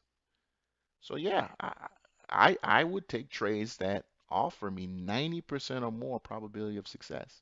Now the downside to that is you can win 6 times, you can win 7 times and then lose one. And then that one loss wipes out all potential losses. And that's part of the game if you do those kind of trades. Right? So that's why a lot of people, okay, they're like, okay, well, yeah, I only take 20% of trades, but I only have to win 3 or 4 times. Well, okay, I mean, do you have a strategy that's going to give you 3 or 4 times? What happens if you lose 20 times in a row? Not many people are psychologically wired to be okay with losing 20, 25 times in a row and continuing to do the same thing that they've been doing, continuing to rely on that strategy without changing it at any time. And I can't do that. You know, I've I've learned myself that I like to win. I like to go into trades and win over and over and over and over again. So I will snip at the edges of the market. I will, get at the corners and just make sure that I'm just, constantly growing my account, growing my account, growing my account because I don't want to, I've been there. I've talked about my Roku losses at $7,500 in 2 days. Gone. $7,500 gone, you know, just on a stupid day trade, on a stupid day trade. Something that would, being how I trade now, could never, I mean, the chances of happening are so far great, it just couldn't, it'd have to be a COVID event. It'd have to be another COVID event. And that was something that now looking back in the charts, I've learned you could see coming, on those first initial days. And then, of course, following the news a little bit more aggressively. All right. You know, said you've lost 8K in 10 minutes. Yeah, see, man, I can't, man. And you're doing those day trades, and your heart is populate, your heart is beating, and your breath, you're taking shorter, smaller breaths because you're not, you're concentrating so hard, and you can't walk away from the screen, and you can't, oh my God. I don't want to go back to those days, bro. I don't want to go back to those days, man. You know, I'm 33 now, man. I'm too old for that. I'm too old for that, man. That's maybe a young man's game, but I checking my phone every 2 minutes, getting stressed out on a $1 move. You know, a $1 move would stress you out because you're in so large. You're in so large. It matters. It matters. And then you're playing these, weekly options that are losing value literally by the second. It's stressful, man. It's stressful to trade like that, and that's why, you know, I'd rather be the smart guy on the other side. I'd rather be the person like I'm doing now, holding these 90-day options that are losing value, and then I'll sell it, after 60 days, 65 days to the person who wants the last 30 days of it. That's fine. You can have it. You can have the last 30 days, and God help you, because there's not much value left at that point. I got the option when it was, you know, 43, $44. Now I'm selling it back to the market at, 17, 18, depending on what the price is at.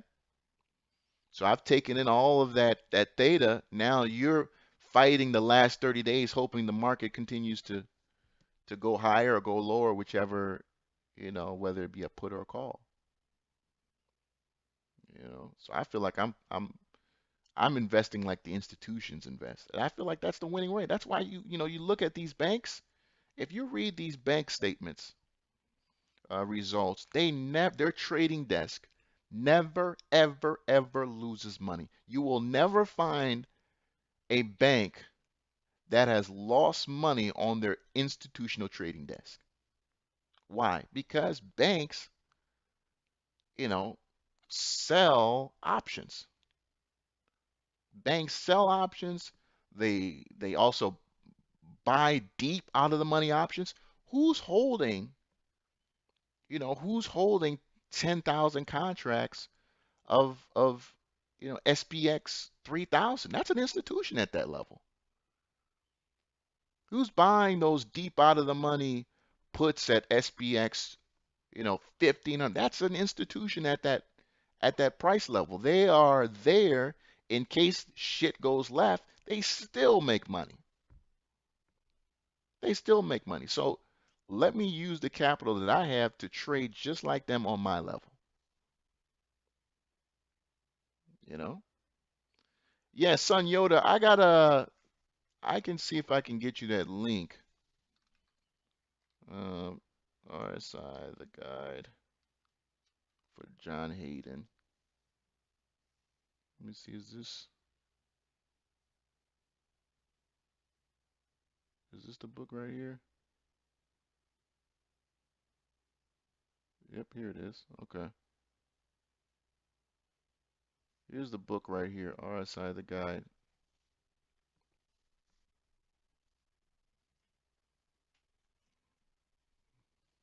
You said leverage is evil? Why would you say that?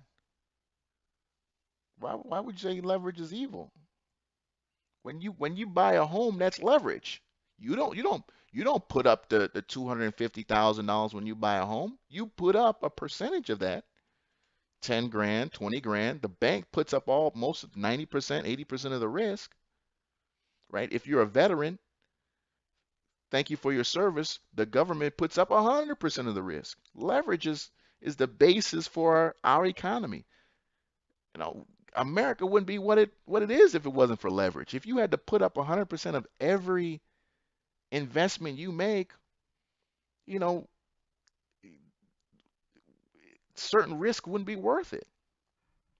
Certain risk wouldn't be worth it, you know?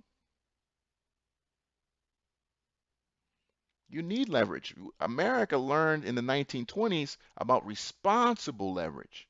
We learned it again in 2008, responsible leverage, making sure that the individual has the financial capacity to be able to, really handle leverage responsibly. But don't ever run away from leverage, man. Don't ever run away from leverage. Particularly if you're using it at in a way that is very, advantageous for you. The problem with a lot of ways people use leverage is they use it in ways that are not advantageous to the borrower. For example, forex trading. Yeah, it's a shitload of leverage, but you know, teach me a forex strategy that has a high probability of success time and time again. So yeah, the broker puts you in a position to lose, giving you 100x leverage. You need individuals who want to borrow capital and take risk. You need these people in the economy. These are the people who create jobs. These are the people who go out and build industry. You need that. You need these people because from the revenue they eventually generate from taking that risk, they pay off the initial capital and they have created now new capital to, you know, boost the economy. So, yeah, man, don't ever look at leverage as a bad thing. Ever look at leverage as a bad thing. You got a lot of people who buy beautiful, big, and build large buildings and, create housing from people for people. These are real estate developers, many of them who have put up just 10 or 20% of the capital, right? And the bank facilitates the rest. These homes are beautifully built. People buy the homes. They pay over time. The buildings get paid, and then money gets reinvested somewhere else. And it's just capital bouncing, bouncing, bouncing, bouncing. You need that. That capital creates jobs, you know, new retail spaces. It's that trickle down, man, that helps everybody down the road.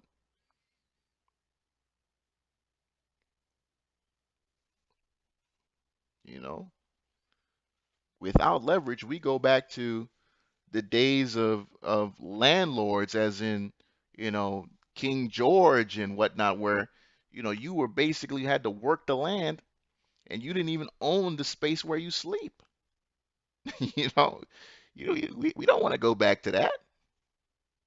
You want to live in a country where you have to pay 100% to buy a house? There's a lot of people right now who, wouldn't have a place to live, man. You basically go back to the days of sharecropping. That's basically what that is. You know, it's literally sharecropping. You work the land to live on the land because you can't afford to buy your own. That's life without leverage.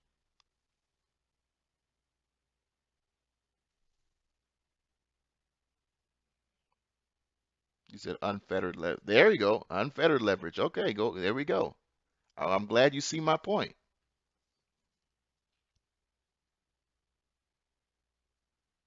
Said your FTMO account is on fire.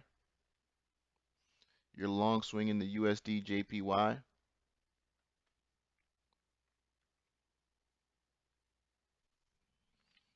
Yeah, I mean, you know, my problem with forex trader is the consistency. The consistency. I need something I can, you know, to live on month and month after month after month. Well, not necessarily live on, but just, I can depend on. I don't need to be worried about, some prime minister somewhere in some country who decided to step down, some chief of finance in some third world country decided he's going to embezzle money. So now the currency is, no, I need to put on my position and we're going to trade day in and day out. And I'm going to make money as long as the market continues to do what it's doing. Just, I don't care if it's up, down, just a responsible, low volatility way.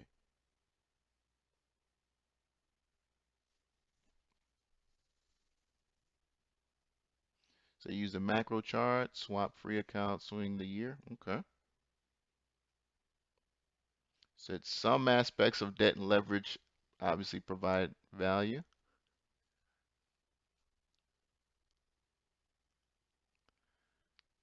Yes, and what I want you to get to the point is all aspects of leverage provide value if the capital is being used responsibly.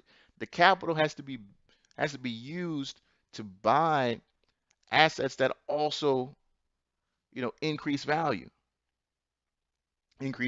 excuse me. So you use leverage not to buy depreciating assets like some people use, they'll go out and put $500 down and get a depreciating asset like a vehicle, right? I mean that isn't always a smart thing to do, particularly if you're not buying a foreign made car, that's well known for being of high quality and maintaining value, like a Toyota or a Honda. Or you're already buying a car that is, you know, really beat down and already lost significant amount of value, where, you go into some of these communities and you have these buy here, pay here places where people are, putting $500 down to own vehicles that are grossly, overpriced when you look at the financing. That's bad leverage.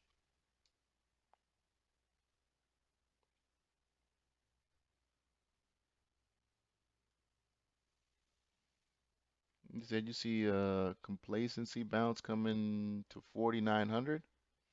I don't know. I actually didn't like. Let's look. I used the Coinbase chart. I don't know what chart you use. But again, my RSI line on all my charts, the RSI line there is always going to be at 60. But let's go to a 3-day chart, for example. And yeah, you're looking at a market trying to find that. No, that's not 3-day. That's 1 minute. 3-day. Yeah, so as you can see here, here's the 3-day chart. So every candlestick is 3 days in Bitcoin. As you can see, we're at 37 RSI. And, as you can see here, as we got closer and closer to the 60, we eventually broke, right? Once we broke below that 60 RSI, that's where you really start to lose momentum to keep higher prices. And that's universal. Every product.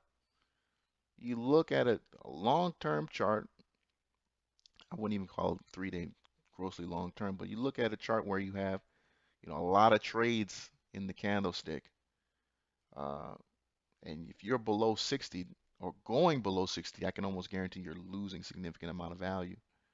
And until Bitcoin gets back above 60, um, you're just not going to see those kind of big massive moves higher. So yeah, this would be the time to accumulate. It's clear it's in the chart. This is the time to accumulate. In fact, you can prove that historically by going back in the chart, and you'll clearly see that these are some of the best times to buy Bitcoin when it's, uh, sub 50, sub 40, sub 30 RSI. Let's look at where is it at the monthly? Yeah, we're still, see, monthly still isn't that bad. And that tells me too that we possibly could have more selling to come because as you go higher up into the time frame, you see we still haven't really cracked yet. We still haven't really cracked yet. You go back to 2019, look at that, 47 on the monthly. How'd you like to go back and buy there?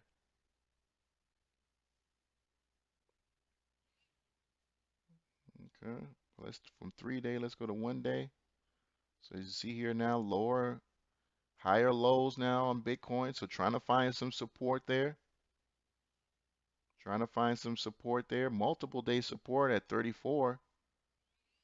So you see more people now accumulate as RSI is rising on the daily chart. So it's working its way through from those lower time frames to this higher time frame. So we'll see if it's real. Because if it's real, we'll actually eventually crack 60. But if it's not, then we'll reject like you did from, May 1st to the 9th. You'll just do this. Right? And you'll just have constant rejections, rejections, rejections. I'm trying to figure out what's a stock that I could put up to show you constant rejection. Let me see, maybe an old Macy's chart. Yeah, there we go. This is what it looks like, where you have a stock that's just losing. See, rejection, rejection, rejection, rejection, rejection. All stocks that lose value will stay below the 60 RSI more than they ever will above the 60 RSI. So those rejection points are actually great opportunities for you to short the stock. So rejection, rejection, rejection, rejection, rejection, rejection. Now you have a bounce where, okay, it's spending a little bit more time up there, but you still see there's still a lack of conviction. Let's go to the monthly chart here. So now monthly chart on Macy's is trying, but as you can see, that conviction seems to be kind of going away there. But that's kind of what you're looking for. That's kind of what you're looking for on those higher time frames. Is the conviction there? You know, rejection. Here's that 60 crack, right? So this is the beginning of a long-term short where you see that 60 crack on a monthly. And as you can see here, when it was above the 60 RSI, it was all fun and games. Look at that. Beautiful chart. 60 goes, price goes. 60 RSI rejection. Price is gone. So, interesting. You say you want another leg down to 1200? Jesus Christ. I'm in agreement with you that Bitcoin has to get to a place where people have to think crypto isn't a tool of a share, I mean a store of wealth. I'd love to get to that point. I'd love to see that point.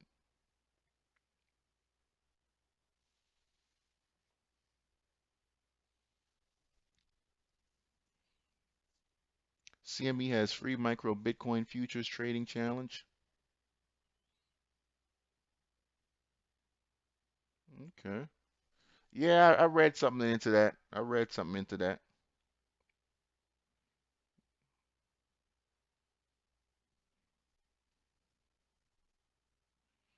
The day is holding well, so my account's holding well.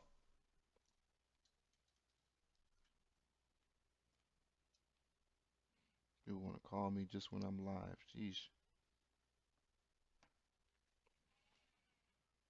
Okay. Let's see here. Apple. Apple's up today. The Qs have rebounded. Qs went red for a little bit today, but So far, so good. So we have days like this. You make some good money. Trading those spreads. Shout out to all the subscribers coming in.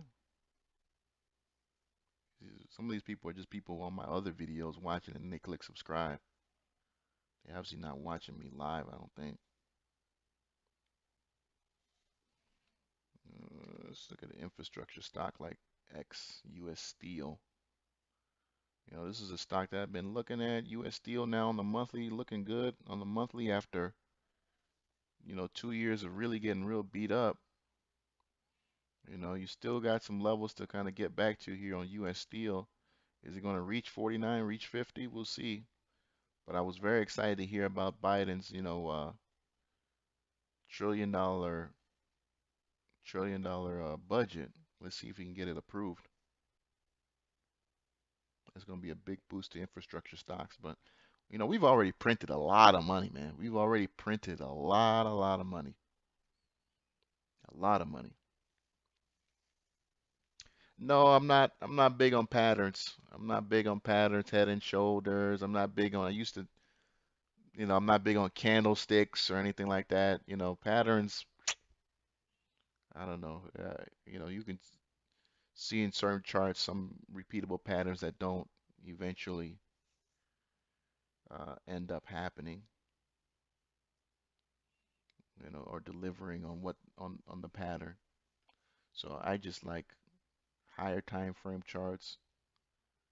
Uh, so I think at the end of the day, it's all about price, man. At the end of the day, it's all about price, and I think price will tell you things that the company won't tell you. You know, price will tell you things the company won't tell you.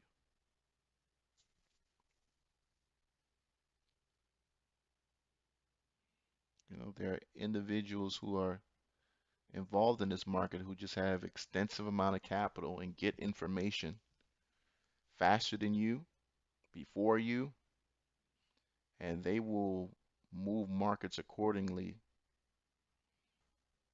for the information they get. So you're able to see things in price over a period of time that the company clearly isn't telling you. You know, a good example of that was AMD coming out of 2016. You found out we later found out they had some incredible processors that they were building. Well, if you really weren't on the inside, you didn't really know that.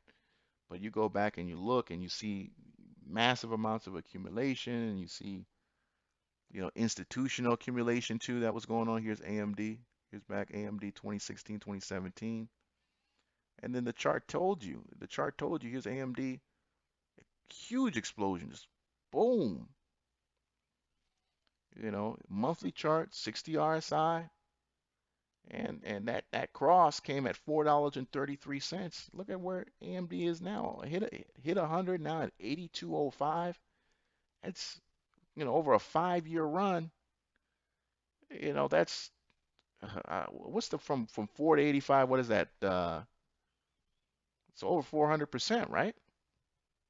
Is it 400% or I want to say 400%? 400% increase? That's a pretty decent return on capital. And then if you're talking about institutional investment, you're talking about people who put in, you know, 5, 10, 15 million dollars at a time. So that's why I'm saying on these higher time frames, simply using RSI, you're able to see things that, if you are not on the inside, you're able to see clearly simply using charts and the fact that in a monthly chart or a weekly chart, you've got thousands upon millions, hundreds of millions in certain terms, in certain instances of trades within one candlestick, and you're able to see information clearly and detailed. 7,000%? Damn, shit, I was off. That's a 7,000% return in 6 years. 7,000% return in 6 years in AMD. simply by the fact that this was a beat up microchip company that was reject, reject, reject, nothing close, and then, you know, that 60 RSI break, because at 60 RSI, that's where you just get the massive amount of momentum pushing you higher. And in the case of Bitcoin, we've lost that momentum right now. Could get it back, but we've lost it right now. Go back to October of 2020, you see, that's where, well, in this instance, this is market cap, but you see the massive amounts of market cap that built into Bitcoin. What's going on, TC? Oh, that's your return. Okay. I got Nvidia DCA 20 bucks at the same time. Okay.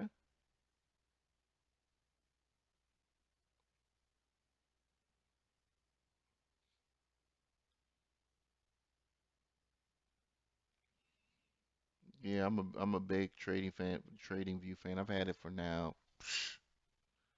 I think I've been paying 3 years. I tried to get them to put me on some kind of like affiliate thing, and I do have an affiliate link with them, but I was trying to get it for free, but there's some assholes over there. But I can't find an equally better product that is as clear, allows for chart sharing, black background, some of the other indicators and stuff I like to use here and there. News, built-in chat room, idea generator, all of that stuff.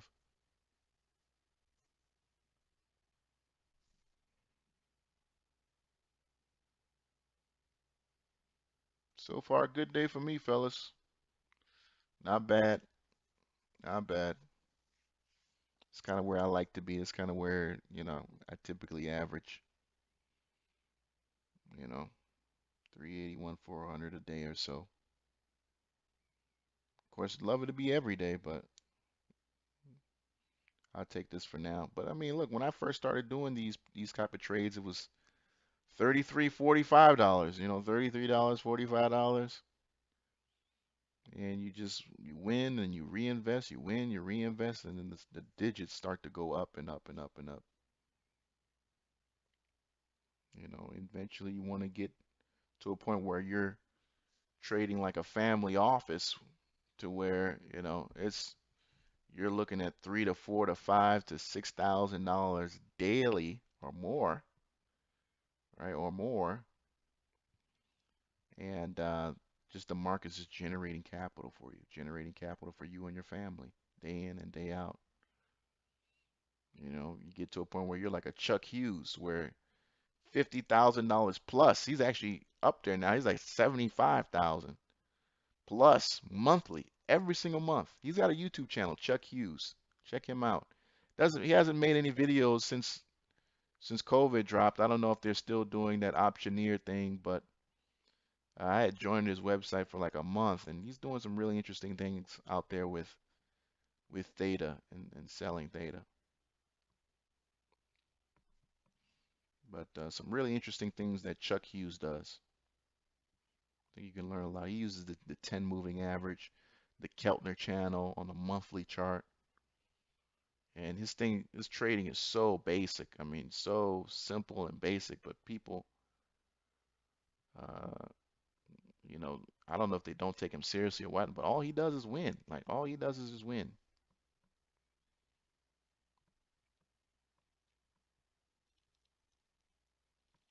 Said silver was your prime accumulation? Okay.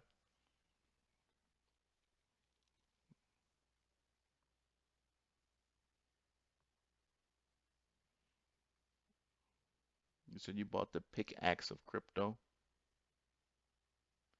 You said what's up with gold? I don't know, man. I mean,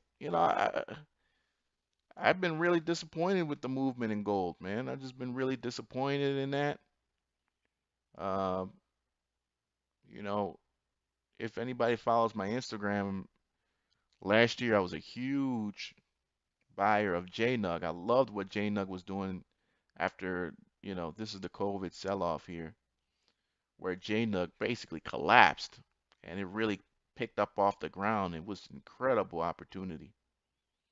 on JNUG. But eventually, I mean, things settled down, and you know, just the price of gold just really wasn't moving for a period of time there. Where's that chart? There we go. This is that chart going into the beginning of this year, where we just like, what's going on with gold? People are like, hey, what the hell's happening here? But lately this summer it's found its swing, and here's the 3-day chart. This gold has been looking a lot better, and that's why you can see now some of the gold stocks are really picking up, and some of the leveraged ETFs on gold are looking really good, as I just showed JNUG up nicely today too. But yeah, I'm not a big fan of the commodities anymore. I think gold is way underpriced considering the risk. So when I ask, why is it running now, and people really can't answer the question, because it should have been running as soon as the government said, hey, we're going to drop interest rates to zero. Gold should have exploded, right? Gold should have just exploded higher, like boom, but it didn't. Okay, look, we must have pulled back a little bit here. Yeah, so SPY pulled back off R421.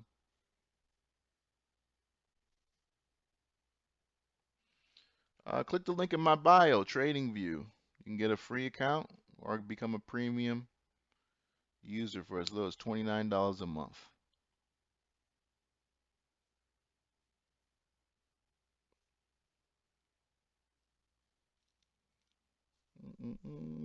Q's looking good. So far, a decent day for me. I'm not tripping. Of course, would love to see the week. I mean, this is a short week.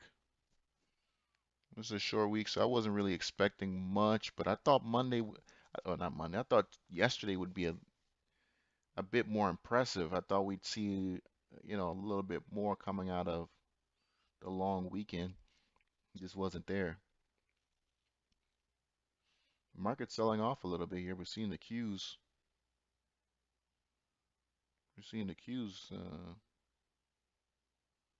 starting to take a dive here. What's going on? Nothing special. I mean, nothing drastic, but I'm just paying attention to the price action here.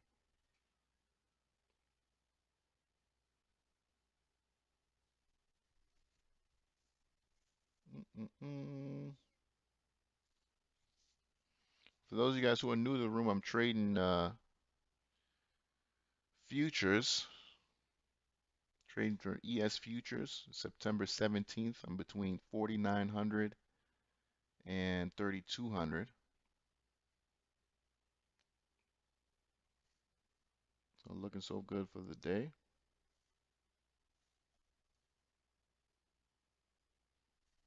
Yeah, let's check the dollar real quick. Let's check the XY. Well, dollar, I have the dollar down right now, and the dollar has been down for some time here. On the 3-day chart, here's the dollar.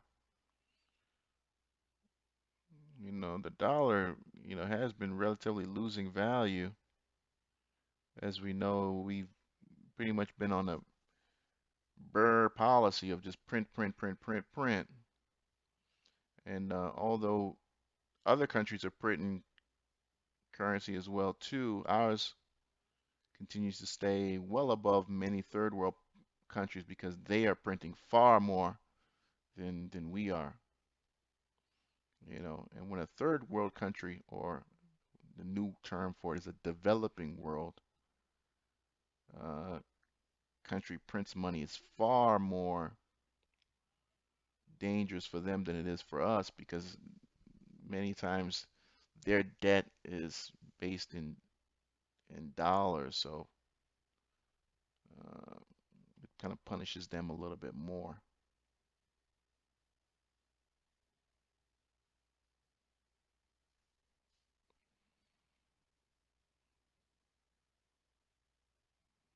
Not so bad. Let's take a look at where AMC is.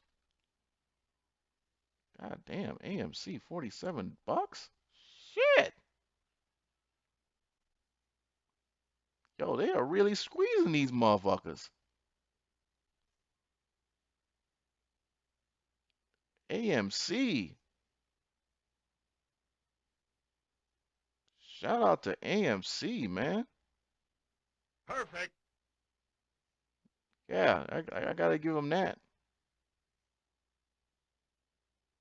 Gotta give them that Street Fighter perfect, man. Shout out to AMC. Perfect. Yeah, killing them, bro. Not my lane, but killing them. Yeah, it's ripping hard. Not my lane though, because shit, my luck, I go in there and buy a call. That thing starts selling right off. No, I'm good. Let me keep doing what I'm doing. Okay? Everybody's got a way that works for them. I like to tell people how to do things when nothing is when they feel like nothing's working for them. But if you got a strategy that's working for you, stick to it. But if nothing's working for you, hit me up.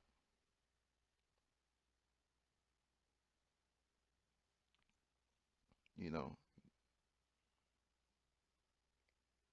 all I ask is that you at least have a minimum, preferably of $2,500 to get started. But I understand certain people are just in different parts of life, but you want at least 1,000, but 2,500 is kind of really where you need to be to kind of really do the kind of trades I do. And we'll start from there. Start you on the journey.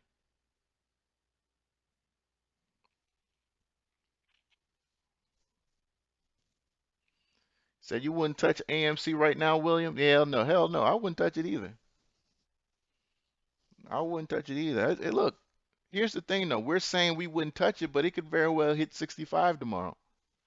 But I'm okay with the fact that I'm not gonna get a piece of that, and that's okay. Like, I'm not tripping on it. Like, shout out to everybody making money on AMC. They went they went hard with it, man. They were believers when nobody was a believer. When it was I remember AMC $9, $10, $8, 6. Shout out to them. They deserve every part of it. I know. I mean, CNBC is going crazy, right? Because they're talking about valuation and book value and all that. But these motherfuckers don't care, man. These people don't care. Like I tell you, they're playing with their inheritance. Dad's got some money. You know, I don't give a damn, man. I don't want to hear none of that. If you get the short, that will be crazy. Back to 3 billion. Well, I mean, I know it's not. I know AMC is not worth 25 billion. You know. Let me just look at. Um,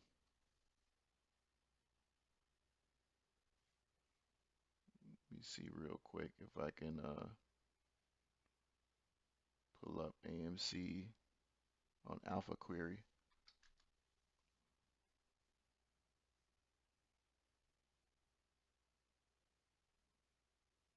Okay.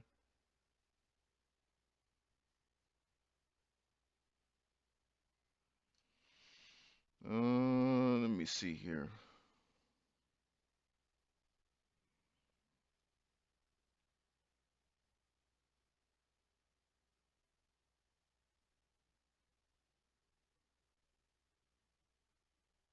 Just looking them up on Alpha Query real quick. Where's the balance sheet? Plant property, total assets 10.2 billion. Total assets is 10.2. Shareholders' equity is a negative. Total liabilities 13.3. So they definitely got to raise some capital. One website is really really good. It's Alpha Query, and those are for my people who really kind of do like you actually care about those kind of things, book value, and you just go to that website, put in the ticker you want, and just kind of want to just see the books in terms of just, hey, does this company actually like, is it profitable? Is it, do they actually have, valuable assets? And when you're looking at AMC, they're, I mean, 24 million, 24 billion. Obviously, we've seen worse though. I've seen way worse. We had Beyond Meat that was at 60 billion, and they only had like, 400 million in revenue. Beyond Meat was the worst I'd probably ever seen. I made like 3 or 4 videos on Beyond Meat. You know, 3 or 4 videos on Beyond Meat. That was probably some of the worst I'd ever seen. A complete violation of capitalism. When it was all the way up here, like 230s, 240s. Oh my God.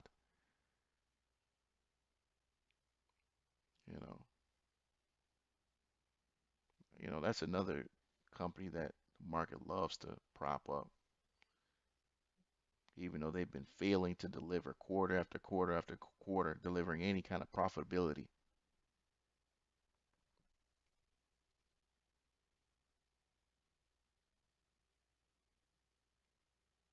Oh yeah, William Williams. My bad. I didn't think it bothered you that much. Oh, okay. You were talking to someone else. Dead on Beyond Meat. It's grass clippings.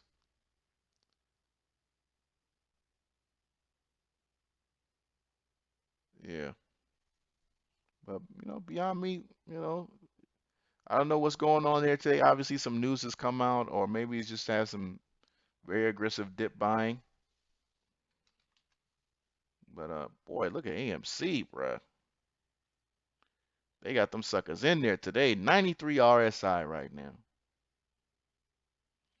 They got them suckers in there. Again, another 60 RSI pop, man. That's where that 60 popped on May 21st. What day was that? 12:43, or no, it was the 24th of May, and 1250s, 1260s. Now at $48. And here's the rejections again. This RSI is that RSI rejection back in April. And this is what I was talking about. $9, $8, 10, 11, couple rejections here. Again, once you crack above that 60, you get that velocity to the bull side of the trade. That's just, it can be very, very strong and massive. I made a video a little bit about that on Tesla when, the next time to buy Tesla. And, this is going to be one of the one stocks that, yeah, I mean, if I see Tesla crack 60 RSI again on these, higher time frames, give it a, I'll give it a shot. I'm not a big fan of swing trading in a lot of these, but when you look at what's happened, what's going on, here's General Motors about to take off right here. I mentioned that earlier in the show. Hopefully that rebounds forward. It's already taken off, working its way up to those higher time frames. Here's Ford on the higher time frame monthly. Let's go GM. All right, that back crossed back in December 2020. So look at Tesla now. Yeah, working its way in the wrong direction. There it is. Working its way in the wrong direction. So we're seeing Tesla where again it starts at the lower time frame, works its way into the higher time frame. So lower time frame beneath 60 now, working its way from 1 day, 3 day, 7 day, now into the monthly where you're probably going to lose that 60 RSI on Tesla. And that's why I think 300, I think you can see as bad as 300 ever come because this thing, when it loses it, it goes all the way to the bottom, as you can see, as it's done once before. And it wouldn't be unusual for Tesla here. What was that? What was that? 81, 81 to 40. What was that low? 81 to 42. So, I mean, it's lost 50% if its value before. So, I guess it wouldn't be unusual for the stock. Oh, clearly a pump. Clearly a pump. This is retail with a lot of institutional help. This is retail with a lot of institutional help.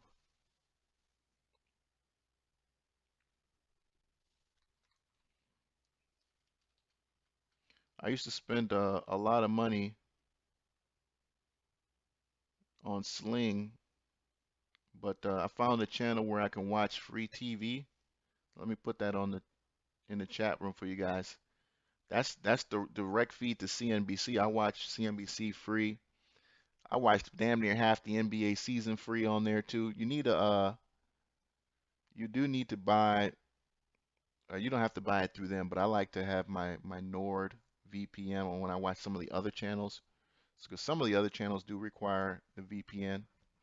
And for for I don't know how the website does it because it's completely free. You don't have to sign up or anything like that. But I watch CNBC. But when you want to watch some of the other channels like TNT and stuff like that, they ask that you have a VPN. And your VPN gets turned, once you turn on your VPN, um, you're able to watch the other channels. I love that website. I hope it never goes away. It's been taking care of me now for 3 years, so I watch all my games and NFL's got the NFL on there too, so I'll be watching the NFL during the season and shit. Hey, what's up, Bats? I stay away from all Silver Lake firm stocks. Stocks? Hilarious. Silver Lake firm.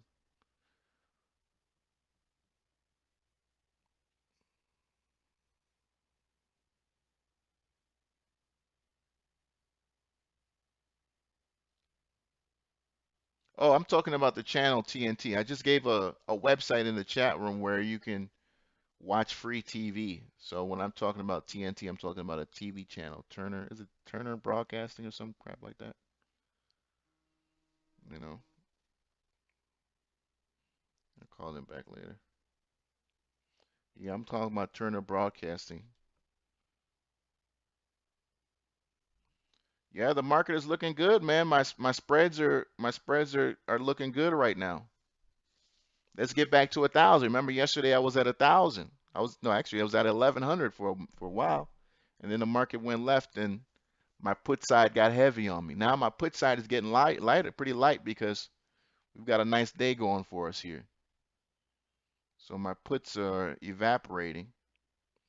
I'm trading S&P 500 E-mini futures for September 17th. Again, this is an iron condor between 4,900 and 3,200 for, and I shouldn't have probably gone that far out. I honestly, on my call side, I probably shouldn't have gone that far out. And I wouldn't go that far out if I had to do the same trade now, but it was just, I was looking at the Biden budget and I'm like, okay, these people are about to get a little bit too excited and we might have another 7% month like we had in, actually, that was a 10% month that we had in November, if you remember correctly. So what are you trading lately, Bats? But yeah, in November we had a 10% month in November. And I had to close my trade early because it was just like, God damn. I mean, I knew the election would get people excited, but man, that was just crazy. November was crazy. November was crazy. And at the time, I was still really doing only 7% on my call side. And it was just putting so much pressure on my, I mean, because, right now, as you can see here, my put side is heavy. So my call side, as it gains value, my put side is losing. So I'm making P&L. But if we were to go and start doing like what we did in November, where like 2% a day kind of thing, I would not be doing very well. I would not be doing very well. The Qs are cooling off here. Qs are cooling off here. Woo, come on now.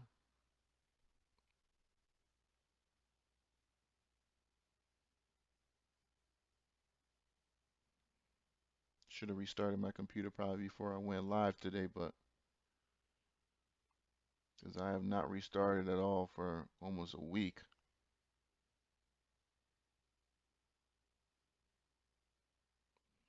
Boy, AMC is pushing Qs or pushing the other way. And AMC now, or at the S&P 500 now, kind of following along a little bit. So you'll start to see some pressure come into my trade. I might end up start losing some money here in a minute as these futures start to readjust. These futures prices start to readjust again. I'm in some September 17th. I'm in some September 17th positions. So I don't have crazy. Boy, AMC. Good Lord, 54.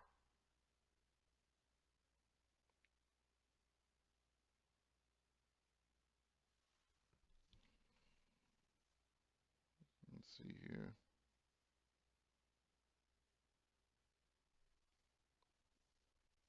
IWM SPY options. Okay. EEM UVXY. Okay. AMD Neo. Okay.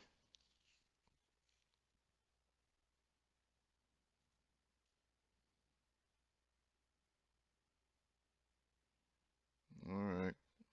Boy, the Qs are really. Are we red Qs now? Are we red in the Qs? Nope, not red yet. Just a dollar off the high. Not too bad. I just want it to stay green. That's all. Just stay green.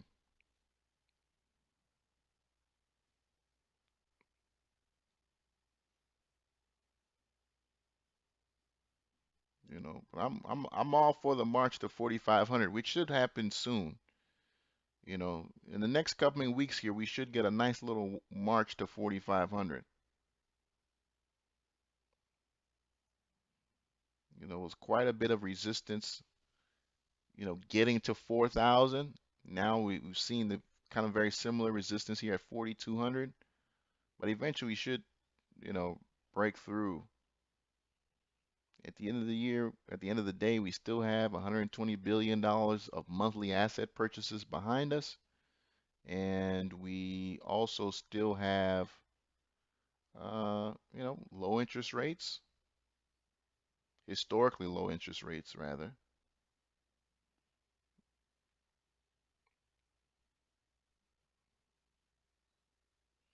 But again, the fear that I've mentioned previously is the fact that we still have to go back to being the boring old 3% economy. And nobody's talking about that. You're going to have to justify, you know, these valuations when it's second quarter 2022 and GDP print is 1.4. Okay? How are you going to justify that? How are you going to justify being where we are on some of these in some of these stocks?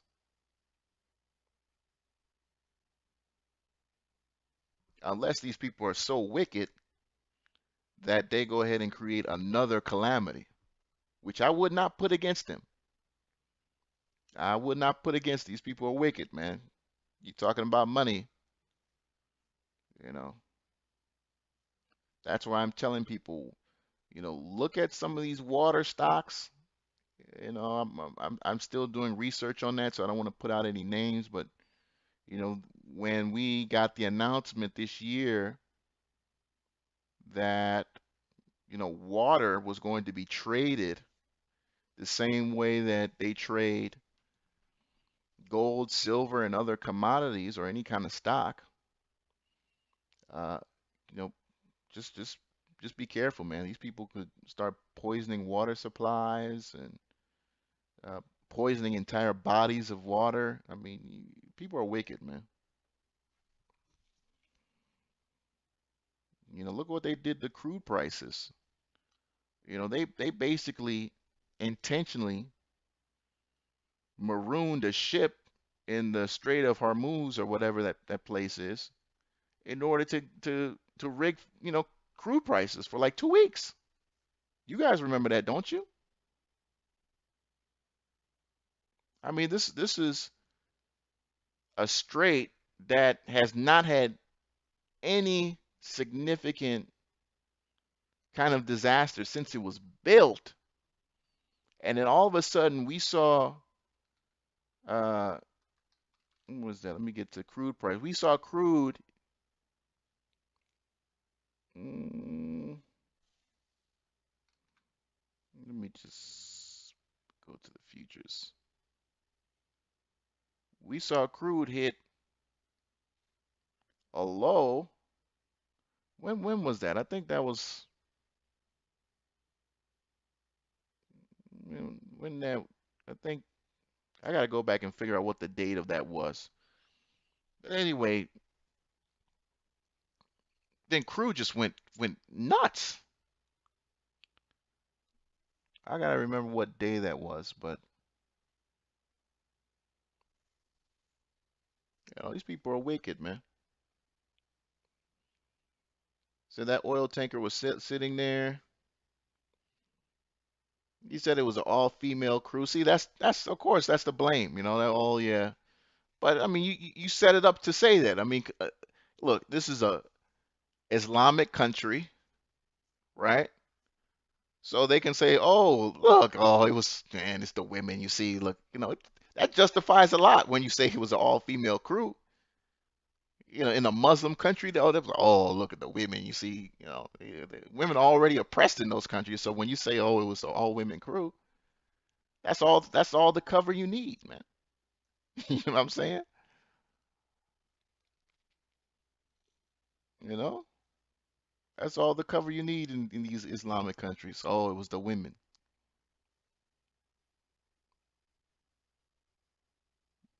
That was March 14th. Let's go back. I just want to see where was crude at. Mm,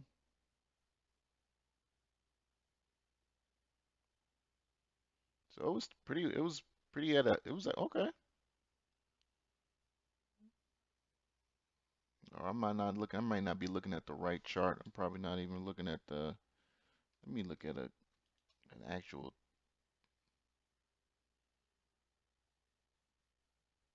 But still, just still justified. Yeah, we're pretty much still at those levels. So they're still, again, they're still being able to maintain those prices with these disasters. Still being able to maintain these prices when they're talking about that the Saudis can make profit at $7. That even at $7, they still make profit on it. Boy, Q's. What the Q's aren't careful, boy. About 40 cent, they're about to go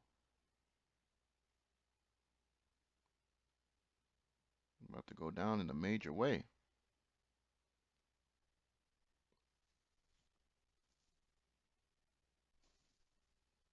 Shout out to everybody in the building joining us today. Watching AMC do his thing. Boy, 61? Shit. Perfect. Shout out to let me give them another perfect, man, cuz Perfect. yeah, they deserve that, man. This is perfection right there. Did they get halted? Oh shit, are they back to this again? Hold on. I just saw a halt.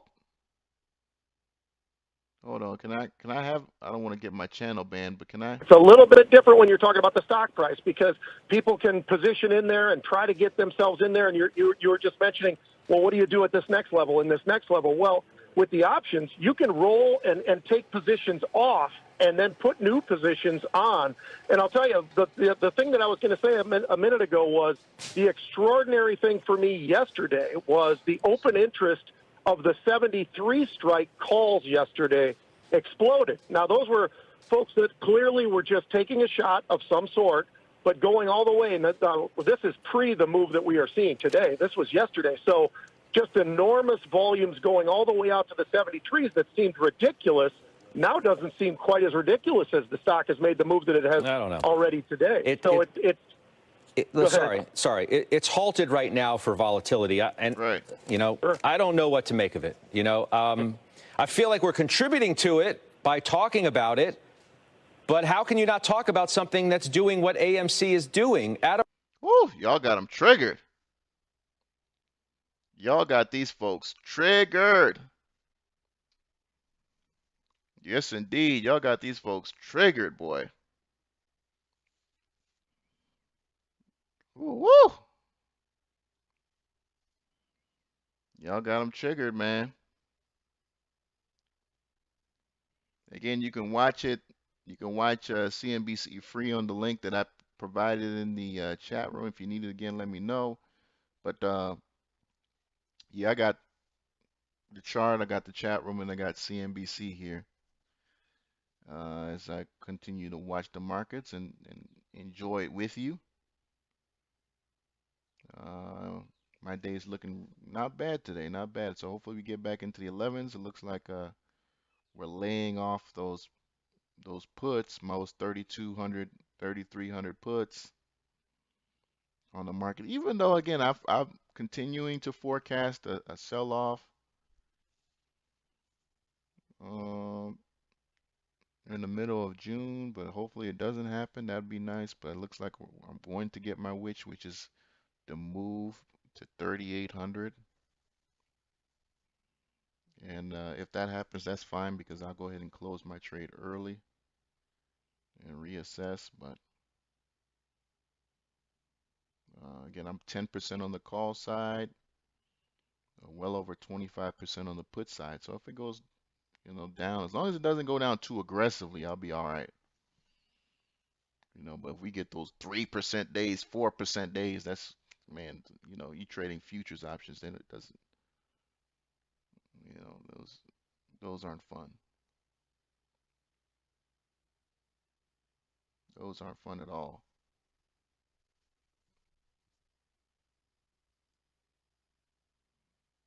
Don't forget the oil. Yeah. No, Gaston, I will never, going back through some of these questions, no, I will never get the shot. I just call it the shot because I don't want to.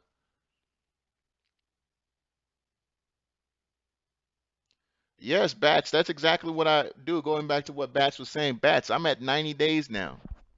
I was doing monthly, but now I've matured to 90 days. So now I sell options out 90 days and I bring them back into the market, you know, anywhere between 60 to 65 days, sometimes shorter if things just have gone my way. But, for me, it's just all about making sure they're deep out of the money options because as you can see, that theta runs away fast. And the bigger my account grows, the better it is. Like right now, this is a $47,000 position.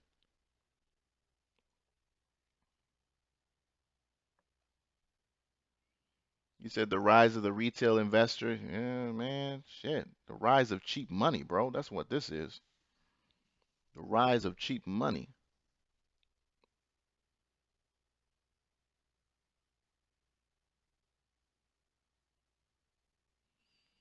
Help me 100. Why are you getting upset? I mean, this is amazing what's taking place here. This is amazing what's taking place here. Oh, look what they did. God damn. Reopened it down $10.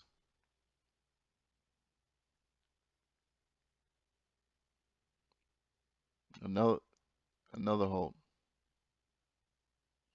See, they're running for the exits now. This could get ugly, man. Let me go down to the 1 minute chart. This could get ugly. This could get ugly. They're running for their life now. And it's gonna start hurting my account here in a minute if we keep going down as fast as we're going down here. The progressive pace of the decline is what's really that really starts to shake us, your spreads.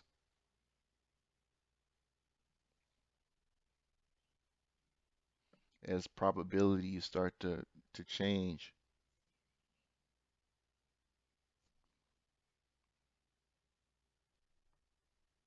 Let's see here.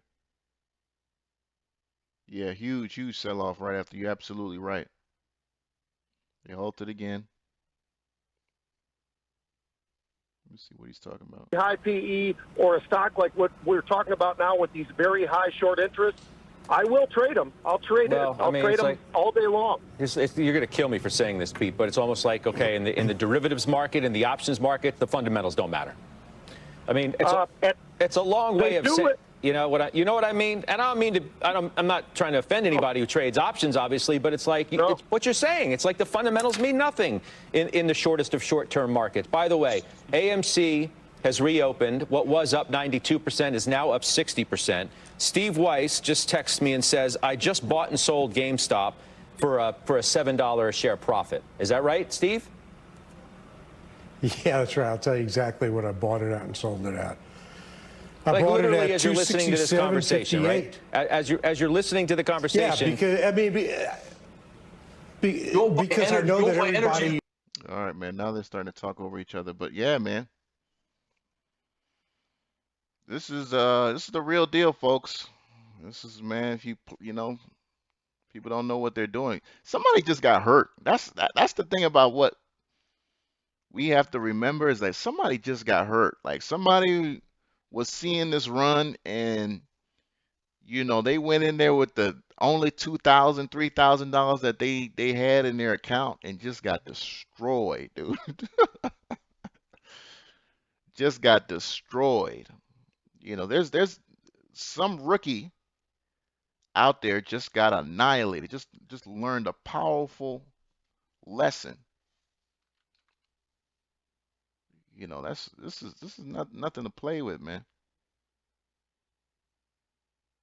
This is nothing to play with. 266 to 290 something.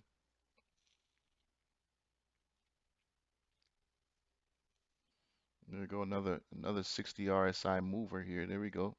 Here on the 1 minute chart. That was a big explosion too over that 60 RSI. Look at that at 1220. GME reopen. AMC still closed for now. Let's go. What's going to happen, man? This is interesting now. Look at that.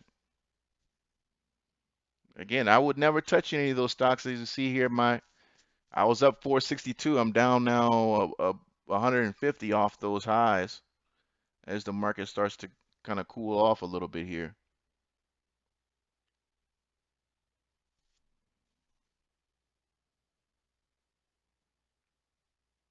Someone bought at 60 and didn't come out. Yeah, there you absolutely right, M. Jones.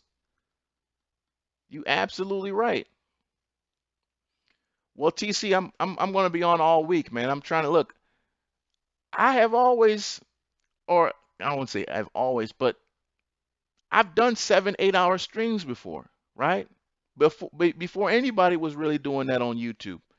I did not know until last week that you had guys who were trading all day. I mean, all doing these streams all day. Otherwise, I would have been doing them instead of having to do them at 8 at night and something like that when, my daughter gets home and stuff like that. And, I still want to be kind of participatory in things that are happening in the home. It gets harder as you get older. But if I can come online all day, make sure I get my work done at night with my websites and some of these other affiliate things that I do, then because I'm spending my day watching Netflix and tracking the market, you know what I mean? So I'm going to be live practically all week, and I'm going to continue to do this as long as the numbers continue to look good and improve. Huge improvement from yesterday. But again, I know I just kind of popped up out of nowhere, so it's going to take a while for YouTube to realize, oh, okay, he's actually participating in this thing again. And then plus I have to show some consistency on my end. So all in good time, man. All in good time.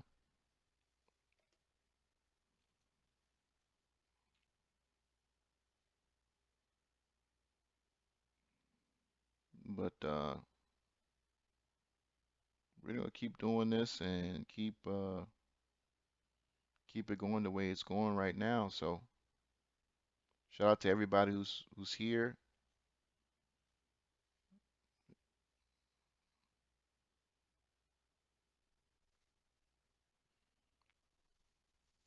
Are they really bouncing AMC again? They really are bouncing AMC again, huh? See, this when I see stuff like this tells me that it's not all retail. This is when you start to understand it's not all retail. It's not all retail. When you start to see this kind of behavior, bro, we're up $8 a share from the open.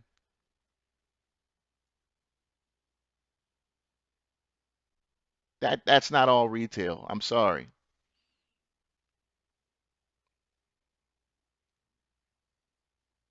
I just saw a 58.70 bid for 10,000 shares. That's not retail. That's not retail. 58 times 10,000. Come on, man.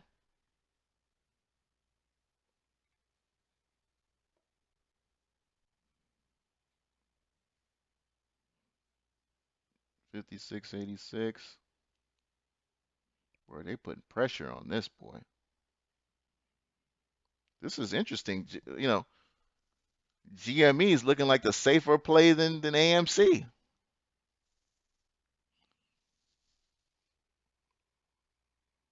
This is institutional manipulation.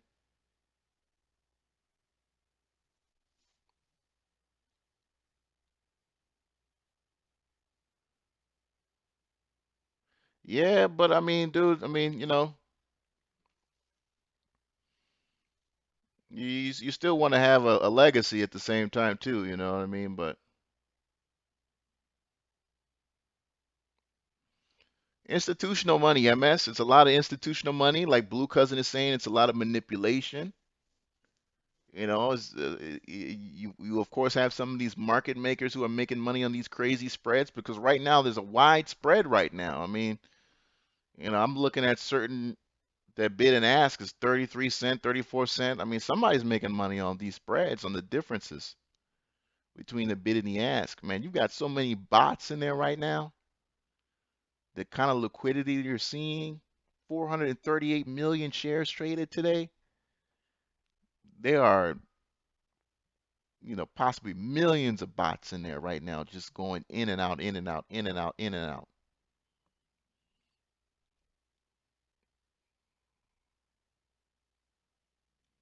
$25 billion market cap on AMC, a company that lost $6 billion last year.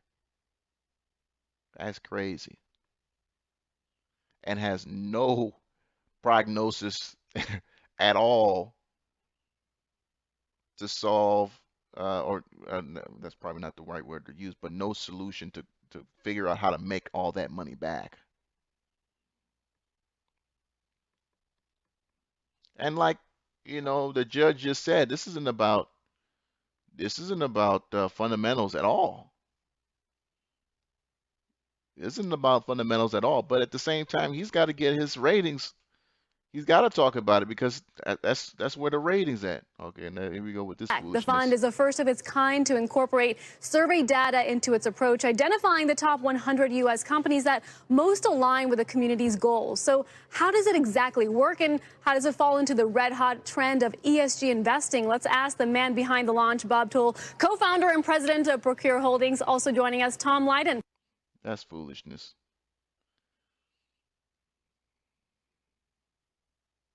That is complete foolishness. Let me see here. I don't want to go into it. LGBTQ ETF. Okay, it's not trading yet. It's supposed to open LGBTQ ETF. Oh my God, these people, bruh. Good Lord.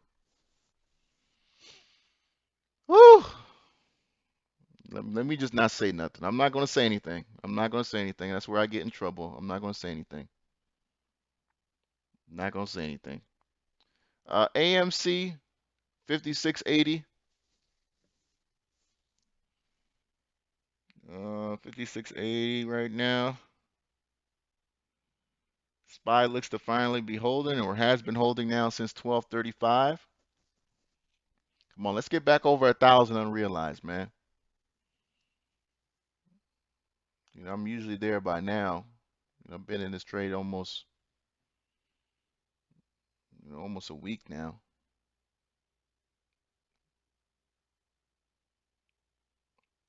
Week and a half. Oh yeah, about a week. It's getting ridiculous now. Let's go.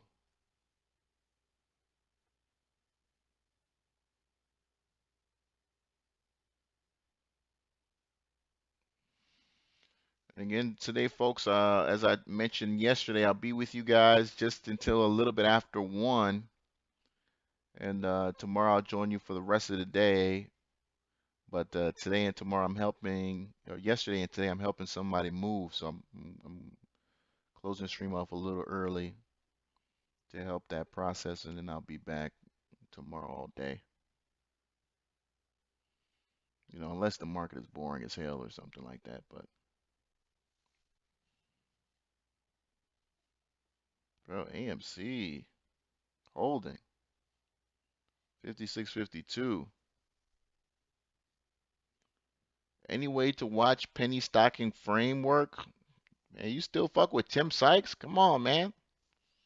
After how many thousands of students he's washed out for, not for, but couldn't figure out that the fact that,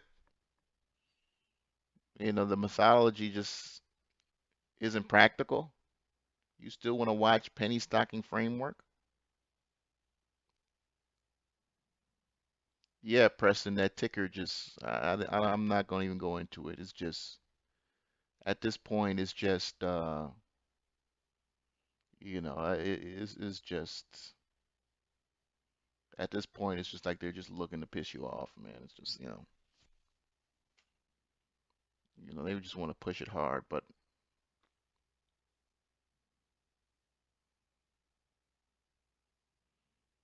okay, what kind of gaff stock is that? Yeah, he must be, you must be new to trading. I mean, shout out to Tim Sykes for the fact that he brings in a lot of new people into the space. At this point, I think with everything going on, I think but for the most part, for the five, there was a good 4 to 6 year period that if you got into trading, 9 times out of 10, the guy who brought you in there is because you saw a Tim Sykes ad. Right? It was a good period like that for a while. And that was around from like '07 to like 2013. From like '07 to 2013, if you're someone who got into penny stocks, 9 times out of 10 it was because Tim Sykes brought you here.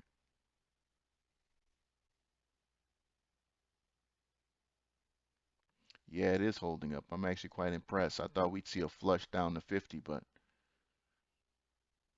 they are believers, my friend.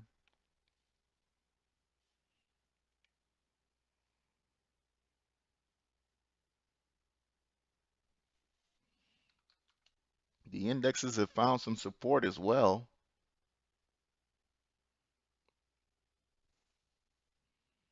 The indexes have found some support. Put GME back on here. GME is selling off. GME now $30 off the high.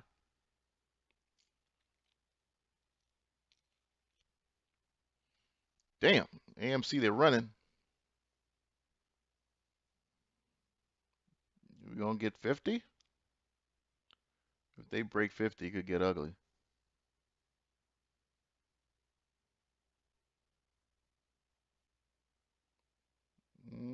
5180.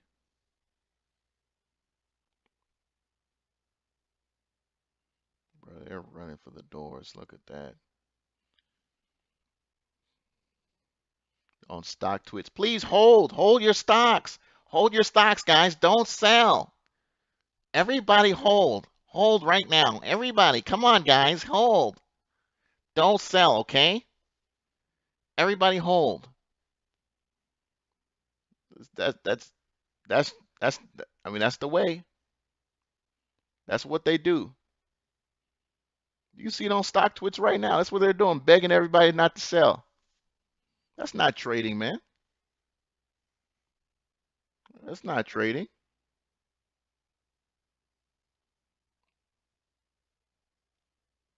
Oh, you already know TC, man.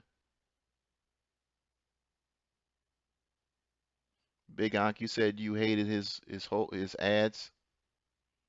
Well, they just weren't believable. You know what I mean? Like, I tried the method. Like I really gave his method like a real study because he'd be on Twitter be like, you gotta study.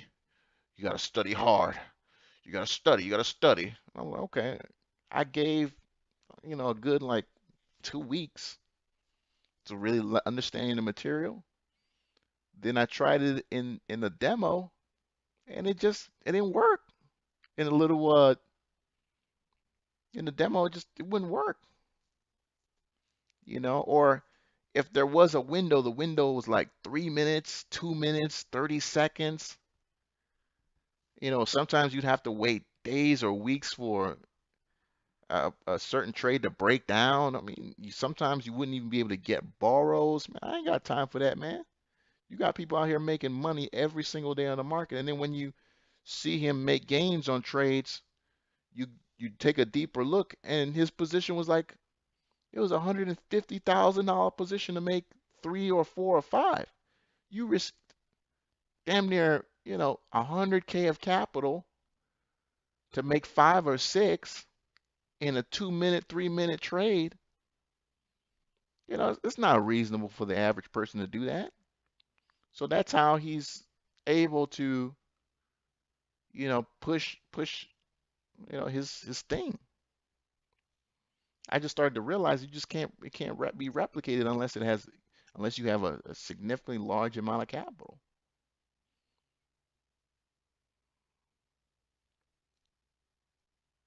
Let's go.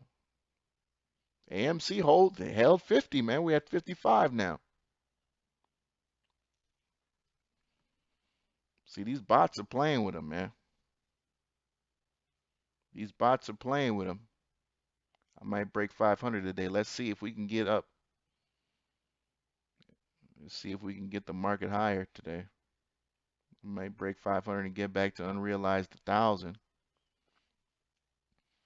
Again, for all the new people who are in here, I'm not one of those traders who's going to, make $1,000 or, $10,000 a day. That's just kind of not my strategy. I like to make money every single day. I kind of like to be at this range anywhere between, 100 to six, or any kind of, basically, I just want to make money every single day from the markets. Every single day. To a certain point, then I close my trade and do it all over again. Every single month. Or every single 2 months, rather.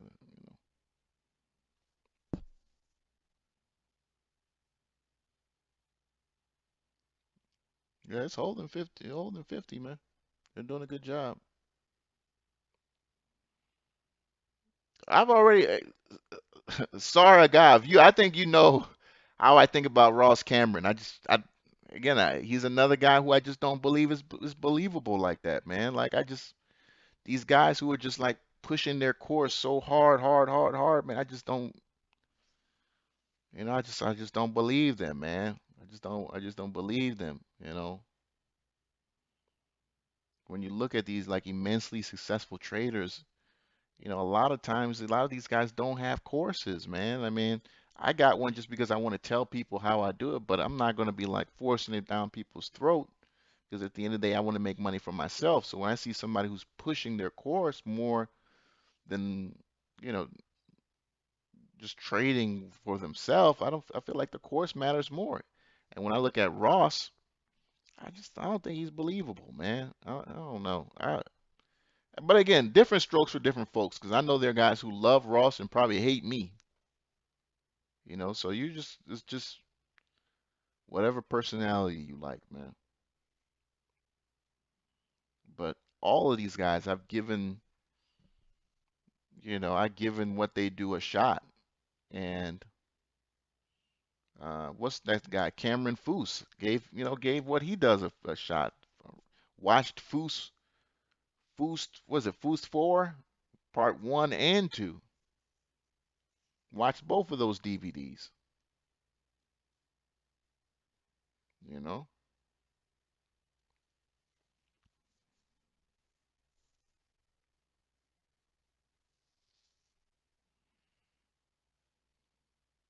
I appreciate you, William Williams.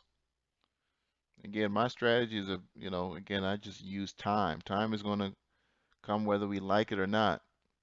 And at the end of the day, the greatest thing about options is that they lose value over time. And as we sit whatever price we're at right now, there are options on the option chain that are losing value that you know could lose value into your account. So basically, you can profit off the fact that these options are losing value. So all I'm doing is, you know, going into these trades like the ES or SPX, whichever product I'm in right now. I'm on the S&P 500 E-mini futures, and I am selling 400, the 4,900 calls. I'm selling the 3,200 calls. Excuse me, puts on that side. And as those lose value, right, and we're sitting kind of in between, bouncing here and there, and those lose value on the far ends of the spectrum, I'm making money as those lose value. And that's what you're seeing on the screen right now, where it has my daily P&L and my unrealized for this particular trade. And my daily P&L will go up and down. As you guys saw yesterday, I ended the day down $111. Uh, and eventually ended up getting to like 50 or something like that, because the E-mini futures start trading. They trade practically 24 hours a day. 24 hours a day, 5 days a week. The E-mini futures. There's 1 hour or maybe two where they don't trade, but they will fluctuate daily, all day. And what you see on the screen right now is what not necessarily what I'll end the day with, but you don't get that crazy up and down movement like you'll get maybe on the SPY that's expiring within this week. When you're out 90 days, 100 days, 95 days, you don't get that crazy constant. But I can lose, easy. If this market were to lose 0.3% right now, I'd probably go into the red right now. So it can happen. You said only rich people are selling? Meet Kevin. I can't stand Meet Kevin's voice, man, so I don't watch Meet Kevin. I can't stand that dude's voice, man. Shit. Hi guys, I'm Meet Kevin. If you want to watch the stock market, and all of my stocks are up, and I like dividend plays, and hey, and my real estate portfolio, and I collect all the rent, and oh my God, Like, why are you shouting, dude? Why the hell are you talking like that? Calm your ass down. Relax. You a multimillionaire. You sound like, you got a brick up your booty hole. SPX 4,200 now. All right, AMC 57. Yeah, you see that rejecting, right? Andrew Cox, you see that rejection of that AMC rejection of 60 RSI here. It's fighting. is fighting. Again, when it was above that 60, look at the things it was doing. Now it's that 60 RSI is holding us back. You know, I'm not a big trader of the 1 minute time frame, but as you can see here, it's holding it back.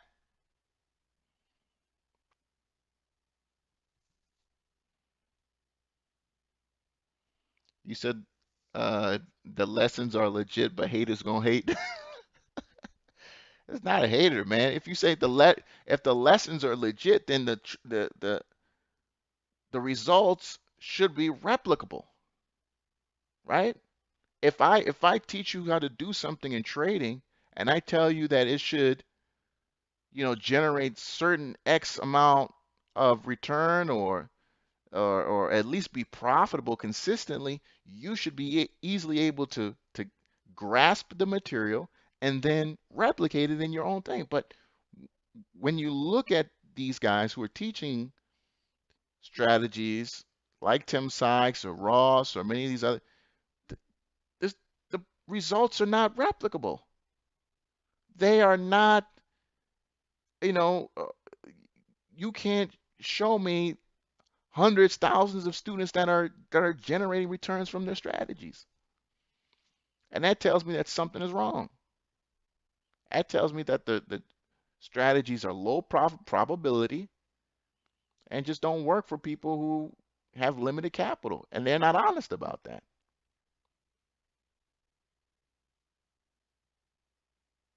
You know?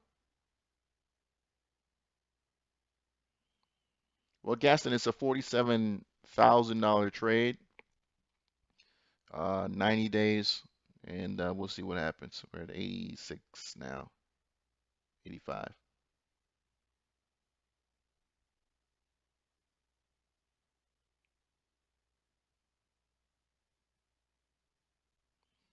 Yeah, it does. Yeah, Thinkorswim does, but it looks a little bit different on Thinkorswim. Here's the thing, though, Sarg, is that on the redo that I'm putting together, I used Thinkorswim just because that seems to be the most popular one with other people, because other people really want fucking with Tasty Trade. So I'm using Thinkorswim, but I'm using the desktop platform. So you'll see a lot of screenshots from the desktop platform uh, for Thinkorswim. But I mean, at the same time, it's still the same. I still want people to get approval for E-mini futures options. I still want you to have approval, advance approval for options, so you can be able to do spreads. Because at the end of the day, people need to trade, in a way where that they can still have a life, right? You can still have a life, and you're not like living in front of the computer like a hermit. You can still go out and enjoy your life, glance at your trade once in a while, but you're still able to breathe and not have a heart attack every single day.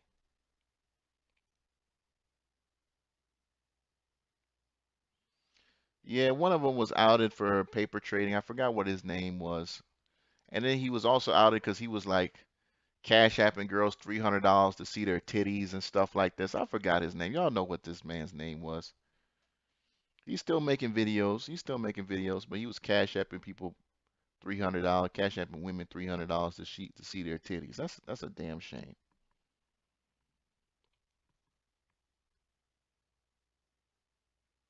Said option change from broker to broker.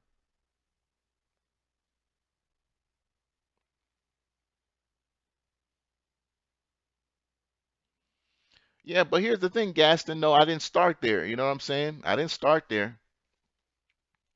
I didn't start there. Please believe I didn't start there. They were, you know, I humbled myself for a long, long time trying to put this together. Again, I've been doing these strategies now close to 3 years, and it's nothing for me to go back and put up a $5,000 trade and be making 47, $48 a day at that time.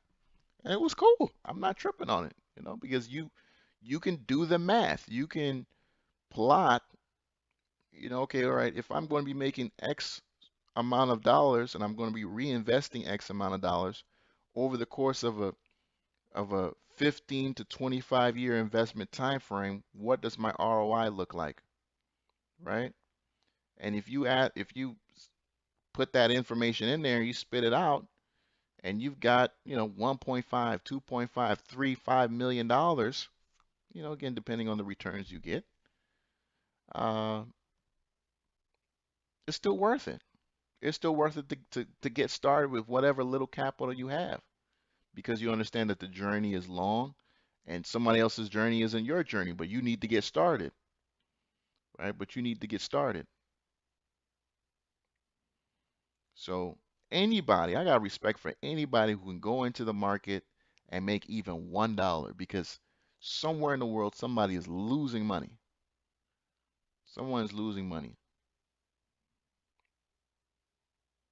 and the guy who can go into the market and make $1 even, just that every single day, you're better off than thousands of investors in this country. Thousands,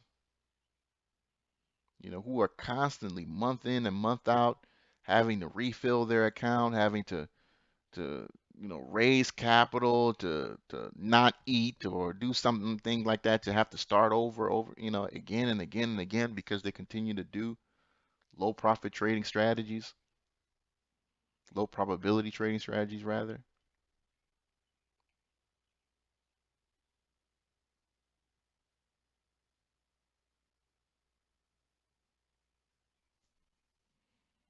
So, bro, what's going on with this market? I feel like we've been dead for like a while here.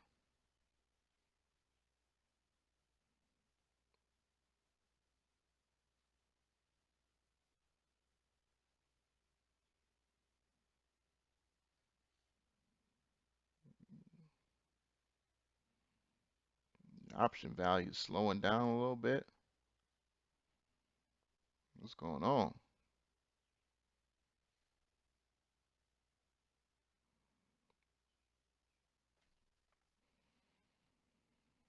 Yeah, this market is just snooze fest right now. But I mean, hey, this is how hey, it's how I like it. So can't complain too much.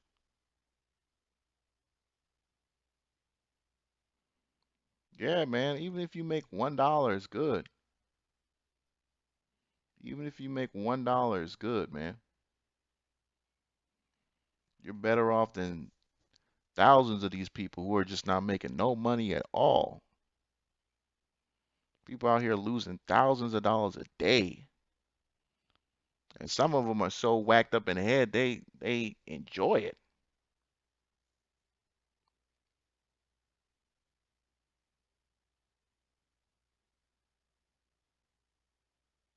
They actually enjoy it.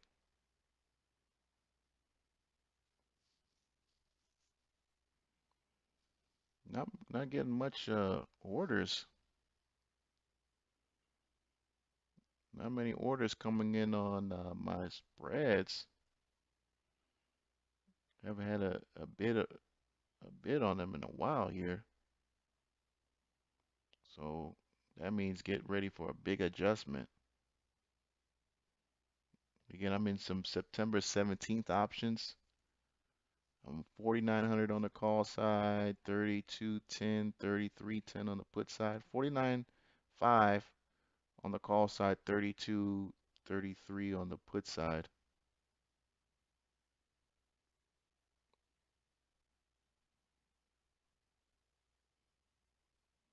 But yeah, we haven't had anybody slap the bid on any of those in a minute here.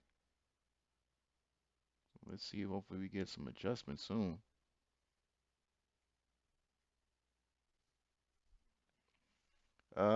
Fuel cell.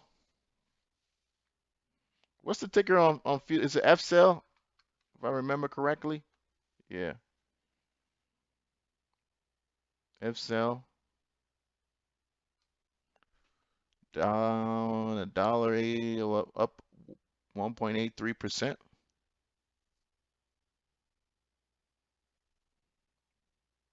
1.83%.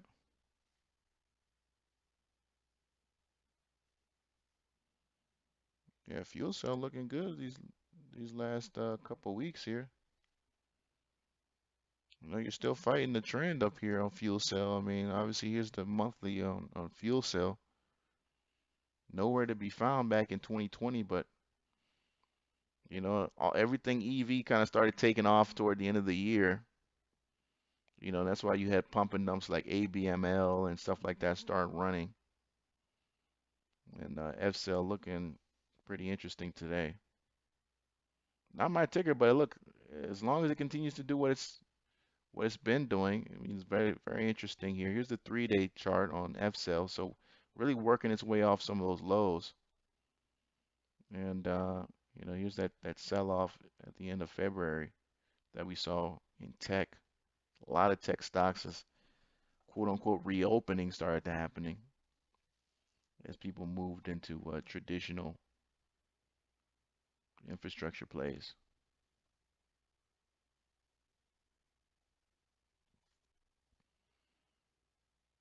You just wanted to watch the DVD, not toss Tim salad. Hilarious.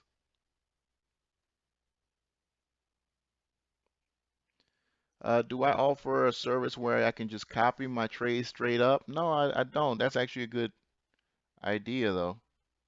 Not sure how many people would sign up to that, but that's actually a good idea.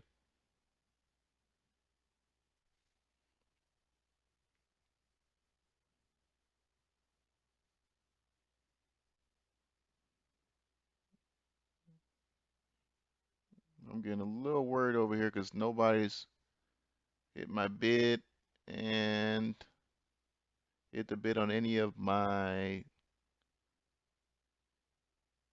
prices because we need idiots, right? We need idiots. We need somebody to go in there and buy the 4,900 call or buy the 3,200 put,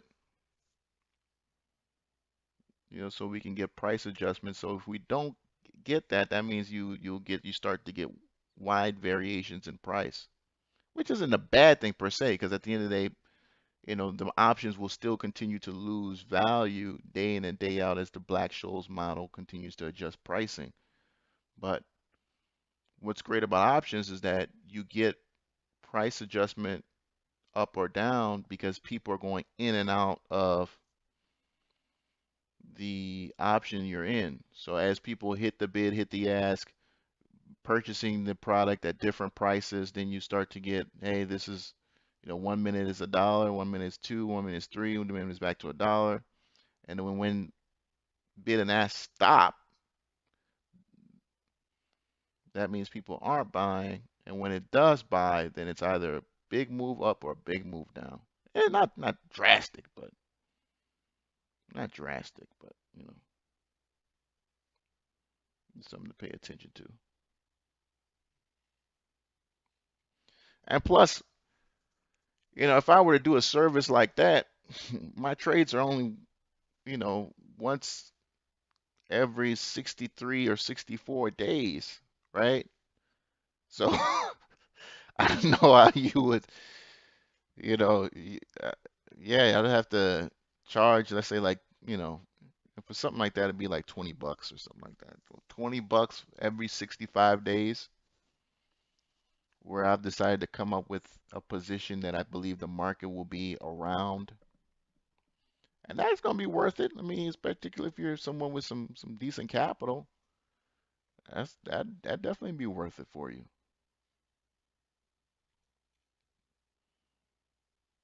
That definitely be worth it for you.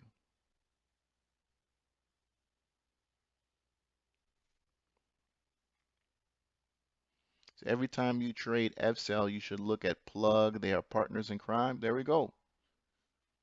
Bad Science is hitting you up there. Plug and FCell.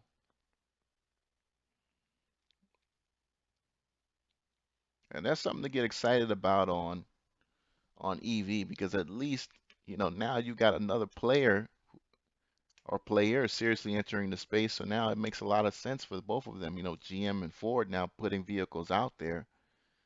You know, you should start seeing maybe possibly some partnerships or at least some greater investment, you know, coming at the local or state or federal level about creating more of these spaces for recharging.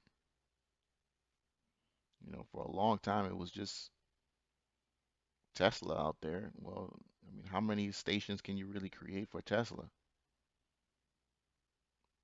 But now, with GM Ford, if you're getting, 6, 7 million vehicles being pumped out a year, now it makes a little bit more sense to get more aggressive with EV battery recharging stations.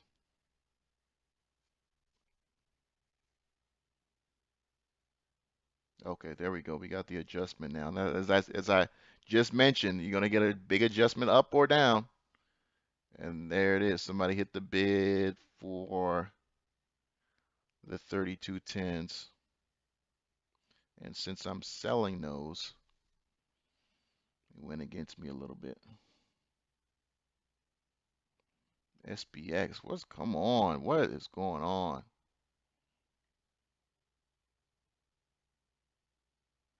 Man, this 4200 is really just a pain in the ass.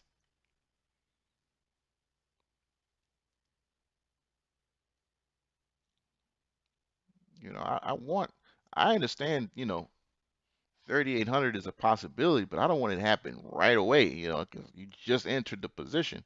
Happen after 30 days or 35 days where I've already have significant amount of theta built in the position, and I don't want this, once you put on a spread and the pullback happens soon, and then you have to spend the rest of the trade kind of working your way out of a loss. That's not fun.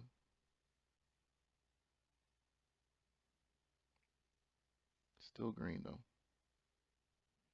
We're up 5 points on the SPX. Sometimes you can make yourself feel better looking at the SPY. Up 55 cents on the SPY.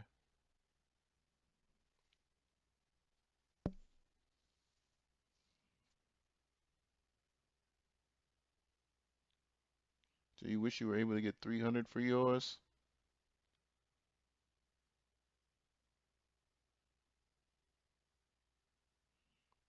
Mm-mm-mm. You said 3 million is enough to retire in a trailer? Hilarious. And look, we're clearly building an apartheid state here in this country based on wealth, where you'll just have the uber wealthy and everybody else. If you're smart and you're willing to uh, leave the country, I think you're always going to be able to have an advantage and have an incredible retirement. Look at some of these Americans who are living in Mexico and Belize and some of these other countries. You just come here for medical care, right? When you're ready, you come here for medical care, right? But for the most part, you spend the rest of the year, in a in a warmer part of this world. That's what unfortunately a lot of Americans are going to have to do. That's what they're going to have to do into their advancing years, because America will become unaffordable for a lot of people. It already is unaffordable for a lot of people. When we go out to LA and see some of these people who are like living on the street and stuff, living in cardboard boxes because they live in one of the most expensive cities in the world. I don't know why you're even over there. I mean, a lot of those people, if it wasn't for the fact that if that they have mental illnesses, but for those who don't, a lot of them just don't want to leave and move to a cheaper part of the country where they can go and get a job that's just above minimum wage and be able to afford a place to live. There's still places like that in this country, but do you want to live those places? Do you want to live there? A lot of people don't want to live in those places. You know, and if you're a senior citizen in America and you didn't invest in your retirement and you didn't, you know, pay off a home or something like that, this is a tough place to live. This is a tough place to live. You imagine being 70 years old and not having any money in America today? You're 73, you're 74, you don't have any money? you know, and you don't have a set of skills or some type of specialized knowledge that maybe a company could, kind of put you in a position of some sort of authority for you to be able to get something, or it's tough. You got to take that little Social Security money and you gotta go to Mexico. You gotta go to one of these South American countries. Do you really have a choice? Or you gotta live in Podunk, Arkansas, or Alabama somewhere where you might be able to help yourself, but inflation, the Federal Reserve, and our interest rates aren't helping because, as I mentioned yesterday, even when you look at the sister cities, right, or the sister suburbs of suburbs, those are getting expensive, and overpriced. Great for homeowners, but not necessarily great for people who are looking to get started or people who can't afford where they're in now, and they're, for example, not homeowners. So people living in LA are moving to Vegas, right, and making Vegas more expensive. And you got some of the people who are leaving LA and they're going to Texas, making Texas more expensive. They're going to Nevada, making Nevada real estate, pretty pricey, you know. But it's all a cycle, it's all a cycle. Maybe they'll leave California enough at a pace where it crashes the market.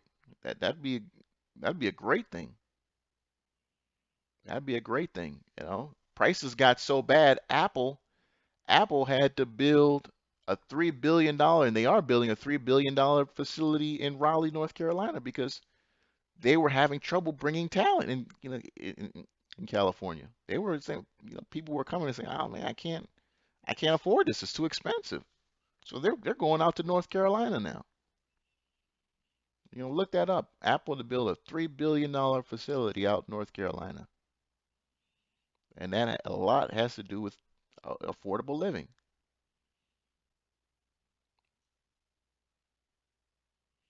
So we're going to make amends somehow for this crisis in housing that we are building for ourselves here. Because you look at some of these liberal states, and that's a lot of the problems, that these liberal states where they make it so hard for you to build property.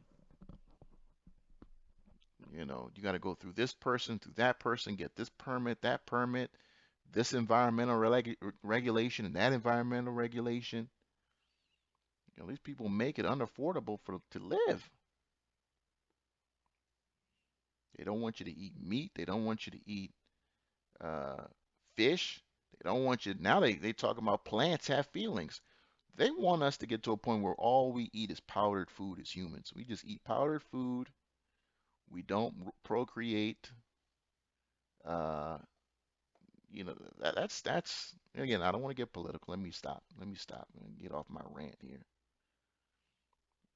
Let me get off my rant. But I just started, learning a lot about these people are wicked, man. Started reading about the Jeffrey Epstein case and reading some of the court transcripts and how, a lot of these Republican legislators were disgusted by him, but it seemed like he was always around the liberal ones and they were all cool with the kids and, you know, some crazy stuff, man.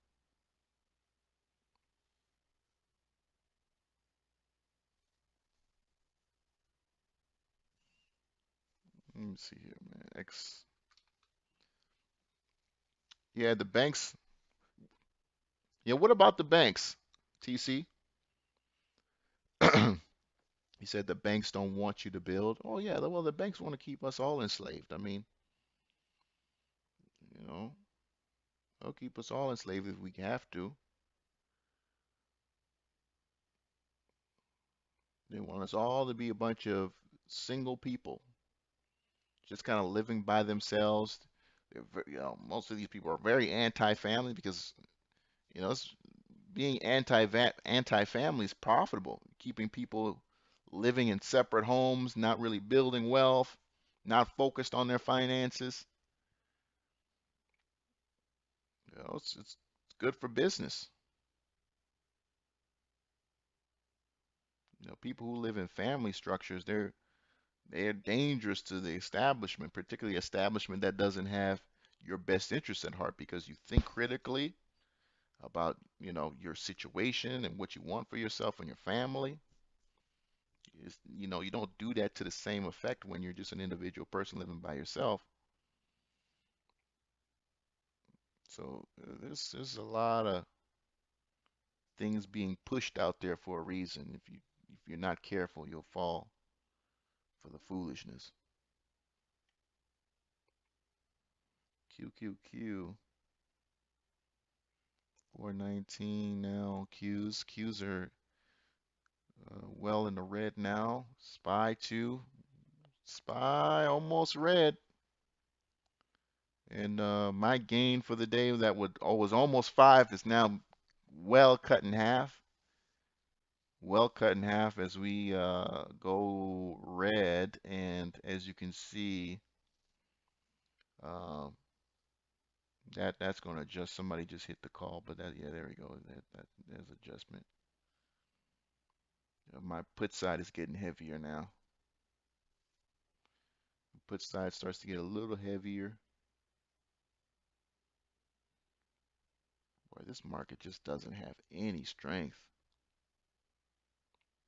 No strength at all. Said the banks are holding up real estate prices in California. Oh, I believe it. I believe that, and also have to understand that, a lot of times some of these banks they take property off the market. If they feel like properties in certain areas where foreclosures are gaining in value, they will foreclose on the property and take it off the market, where they won't even offer it for sale right away like most institutions will, particularly a smaller institution. If you're talking about a larger, like a Wells Fargo or Bank of America, they'll just take it off the market. They'll maintain the property, but they'll take it off the market until prices regulate. So they're learning now too how to kind of rig the market on their end as well. We're doing that at a federal level too with the moratoriums. I mentioned that. I talked about that yesterday, where we're creating this artificial market where, you know, we should have had upwards of 8 to 9 million foreclosures happen immediately after the pandemic.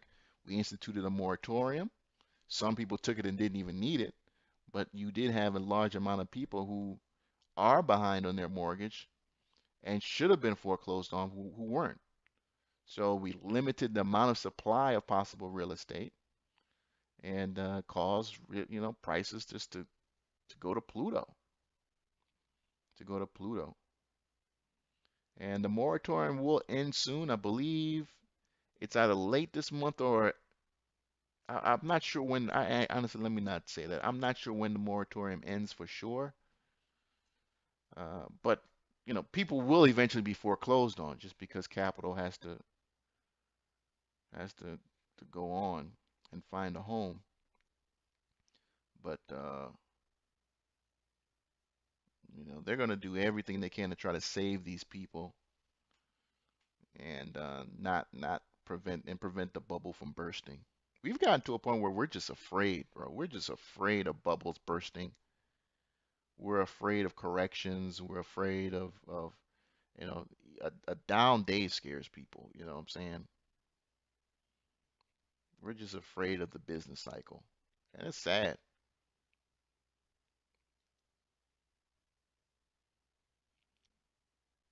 And it's not even like the ordinary person living day to day. It's like the billionaire, gazillionaire, as I mentioned earlier, the top 400, 500,000 people in America whose assets, 90% of them are in stocks and real estate, right? At amount of 90% or more, uh, who will do everything in their power to, put money in places and put people in power to make sure that, they don't lose their ass. know.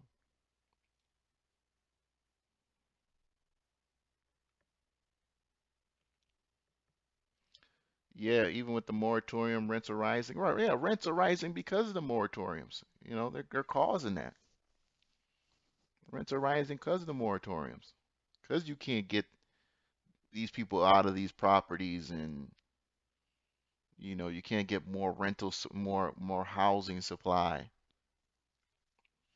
And then plus you got a lot of these, idiots out here who are voting for, the more liberal ticket, making it harder for people to build property and you know, yeah, but that's what you get, man.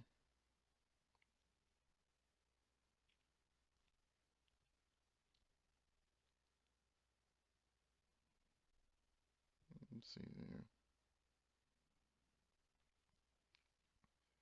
Mm-mm-mm.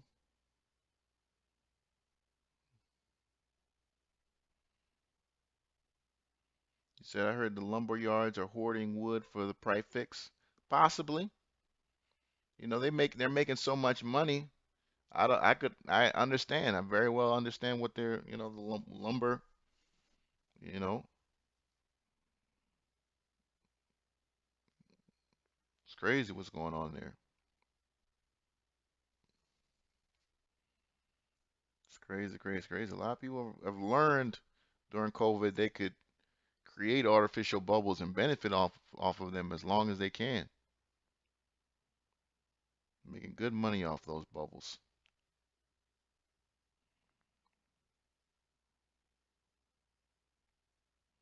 It's been a great time to be a builder.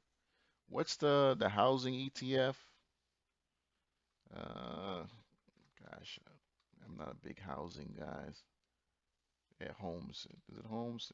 I think Homes is one of them, but there are other ones that are a little bit more liquid.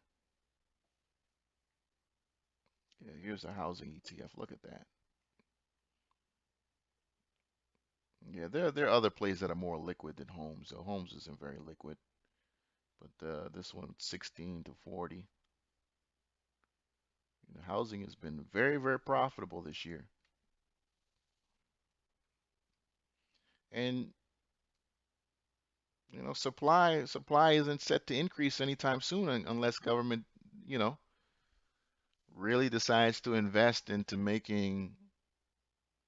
you know, making room for more homes out here. Some kind of federal housing program like we did in the 40s and 50s, but I don't know if we have legislators that care about us that much anymore. So,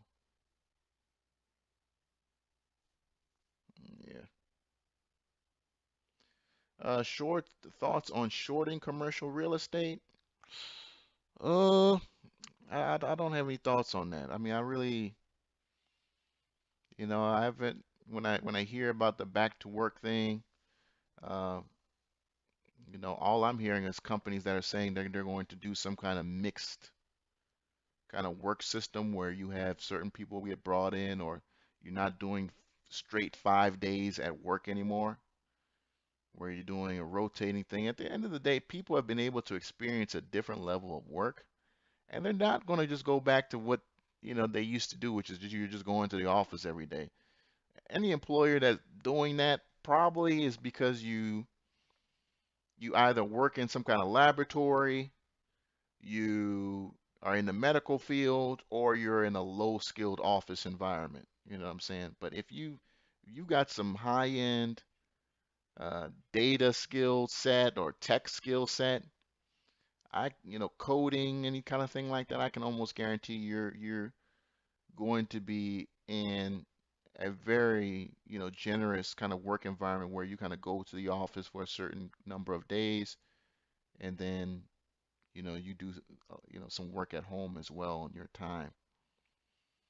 Uh, but I'm not certain yet that commercial real estate is a short, eh, you know, just yet.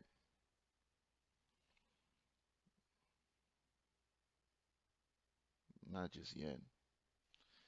Um, SPG, nah, SPG has a lot of retail, so I wouldn't even call them commercial property because they're more or less got a lot of malls and stuff in there. But SPG is a investment group. But I know they've got a lot more retail than they are office.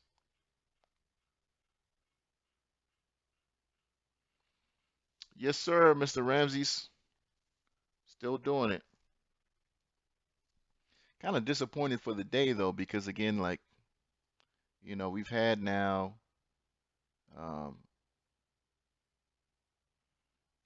two very, horrible red days here. So I'm just like, and I don't mind. I mean, the options are still going to lose value, but you know, you want to see the market trend higher a little bit here.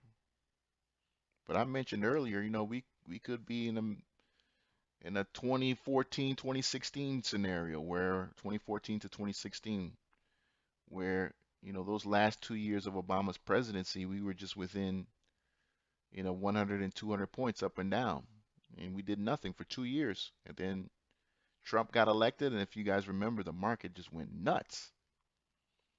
The market went nuts because he was, you know, every other day he was showing that little folder and some new law that he had gotten rid of and some new business opportunity that was now available that wasn't available to companies prior before, new pipelines, new all. So the market was going crazy. But we could be very well in the scenario we're in now where we've just unfortunately pulled forward so much growth. We've kind of left ourselves to not much higher to go. Mm, yeah, yeah, yeah. Yeah, man. This is, yeah. I mean, this is insane. This is insane. Preston, you said you're a seller. Okay. The end game is higher prices and higher taxes. Absolutely. Much, much higher prices, much, much, much higher taxes. You know, and the decline of services. Eventually, that will happen too, because they won't be able to provide some of the services that they've promised people.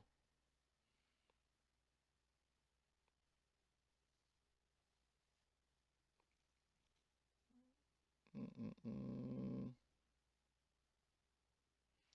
But I mean, at the end of I am excited about some of the technology that's going to be, introduced here in the next couple decades that is going to make life easier for people. But we've learned that technology, when done right, is deflationary, right? I mean, if you look at, what Shopify has done to the cost of business ownership, basically nothing, you know. What Amazon has done to retail, so you see all of these incredible technologies, Tesla, I mean, technology is inherently deflationary when it's done right.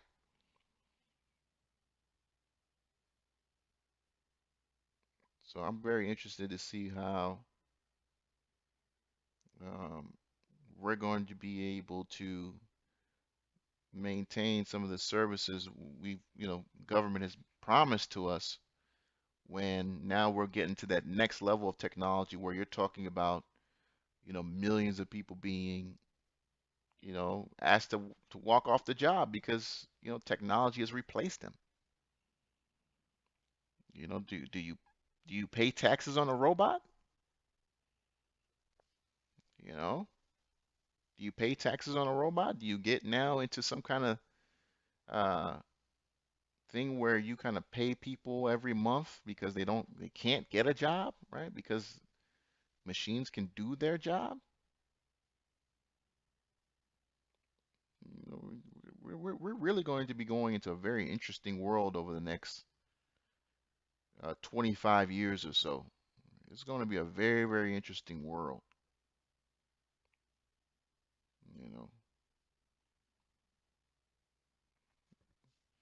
You know, I don't think we jump straight into RoboCop because there are a lot of things even about even the basic human body we still don't understand. I mean, we're still putting people in cast, and we're still a lot about the body. Heck, we still don't even know. You know, we still can't even cure people of basic colds or prevent the cold. AMC, $63 now. AMC holding well in the 60s. Yeah, William Williams. I'm about to take off here in a minute. I'm about to take off here in a minute. I promised I'd be off at just over 2 or just under 2. Matter of fact, I probably should be clocking out now. But if you don't have an app on your phone, get called Clubhouse. Definitely get Clubhouse. Because in the morning you see quite a number of like morning stock market chat groups where uh, they're talking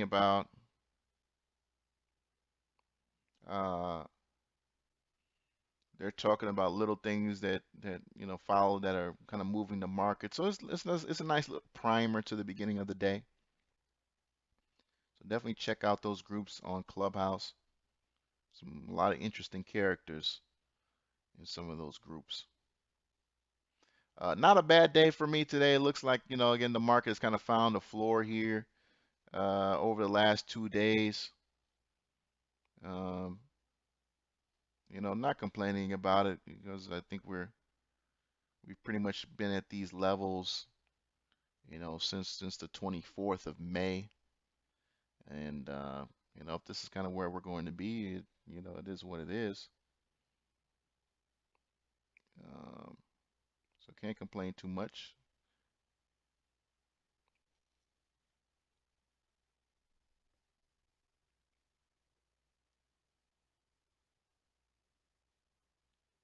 Say in Texas will live free. Yeah, well, we can't end taxes. I mean, otherwise we'll live in Somalia. And look how that looks. Nobody pays taxes in Somalia. That's why Somalia looks the way it does. Say you would gladly pay $20 to follow my trades. That's what's up, man. Appreciate it.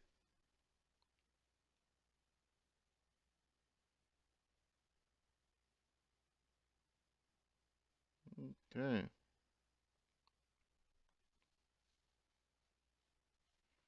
Check CNBC real quick.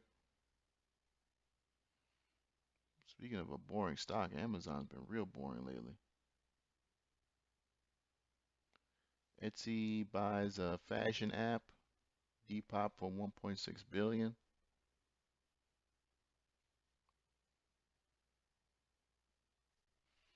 Let me see. There was another little pump and dump called Bumble. It was a dating app. It was a woman's only dating app where only women can choose the guy. So you sign up. I've never used it. I would never use an app where you put yourself on an app as a man and only women can choose to talk to you. You cannot talk to any woman on the app. They have to choose you. I would never put myself in a position like that. I don't, you know, but I think this is a huge, huge shorting opportunity here. This company is losing a lot of money, burning through a lot of cash. I haven't made a video on it yet, but it's something that um, should have never become a public company. Bumble. Yeah, it's called Bumble. It's lost every single month. Every single month.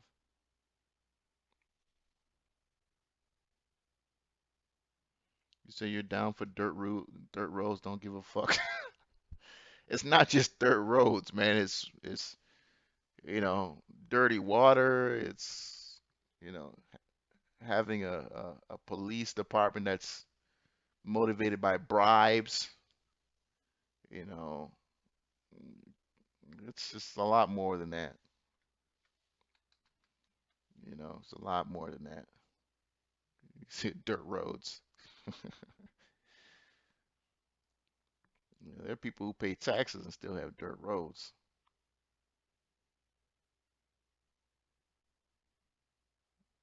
AMC selling off a little bit here.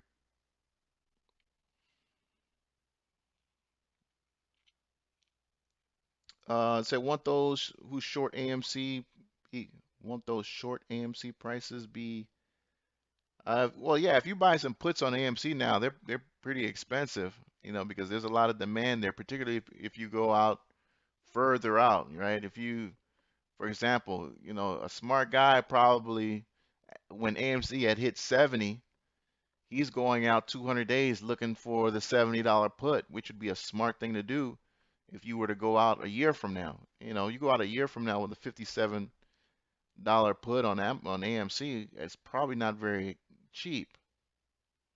It's probably not very cheap right now because, that's the play. Again, not a lot of people will be willing to wait a year or two or whatnot, but that'd be a smart play.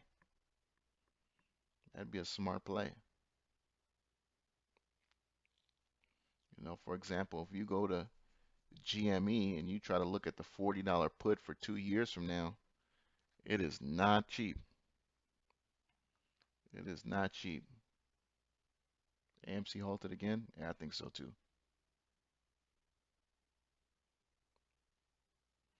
Mining space will save many countries. Amazon make no sense. A stock maybe needs to split. Yeah, I think Amazon definitely needs to split too. I don't know. You still got some believers in there though. You still got some believers in Nikola. They chased out that clown CEO, but the last 2 months, you still got some believers in there. As you see here, is on the monthly chart, RSI is still very depressed, but if there's a time to buy, it's now. If you're willing to lose some capital on it, $17 a share may not be a bad thing. Well, probably prior to today's move, but if you still believe it can do something, then hop on in. So we already got dirty water and Flint. Cops are corrupt as fuck.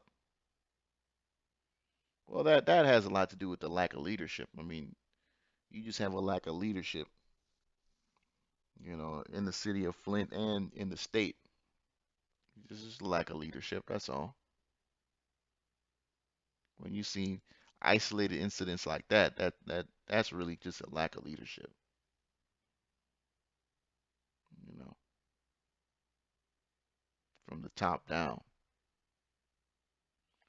MMT can replace taxes, so they say. Well, yeah, we learned that this year. That even if government doesn't have the revenue, they can print the money. We learned that this year. Just print it. Press a button, print it.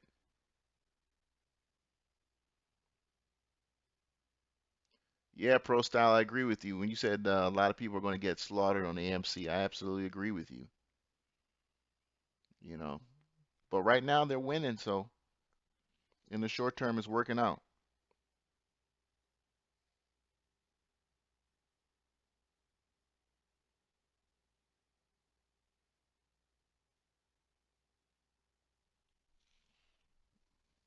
You know, let me send the text back here.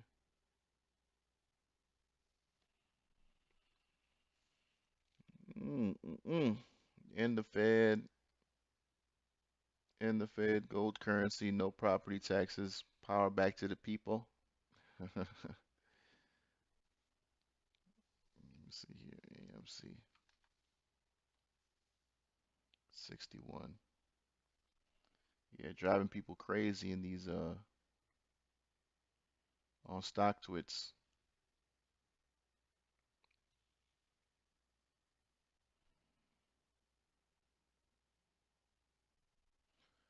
Well, guys, I'd love thank you for joining me. I really appreciate it. As I mentioned earlier, I'm going to get off early today, but I'll be back tomorrow, same time, same place, 9:30 Eastern Standard Time. Uh, give a little CPT buffer. Give a little CPT buffer, but I'll be up there here in the morning to start the trading day with you guys, and that's basically what we want to do is just basically trade our way into what's that the trade desk? Let's see how they've been doing. Trade our way into self-sufficiency, to a point where money is just being generated from the markets, and we're making money like these family offices, like these banks. That's the goal.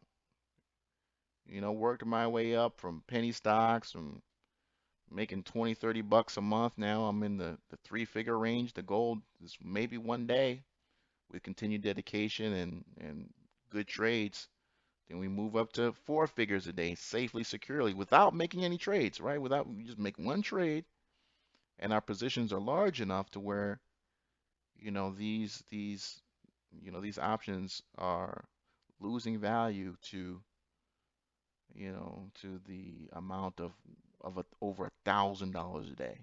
That would be great. And if they, maybe sometimes they also go the other way, right? They can go the other way too, right? Down $1,000. But again, we've worked to that point to accept that level of risk. But there's a very popular saying that says, slowly but surely the bird builds its nest. So every branch, every little twig, every little, it doesn't keep in mind to think how long it's going to take, or oh my God, like I got to do all this work. No, it's just continues to work diligently to build the structure that it knows is going to benefit itself. And I think that's where you just have to be as an investor, man. You just after a while you've read so many books, you just see how it's worked for other people, particularly some of these older generations of investors. I read something about a man who was working at McDonald's for 32 years, retired, a multi-millionaire working at McDonald's. And you listen to stories like that because he was invested in the stock. Obviously McDonald's has had an incredible run over the last 40 years. But just to think that there were people who made far more money than him over his lifetime, but here's the McDonald's stock over a month, but don't have as generous of a retirement simply because he was disciplined and he was, just putting a little bit aside here and there and here and there. Obviously, his working life probably wasn't the most,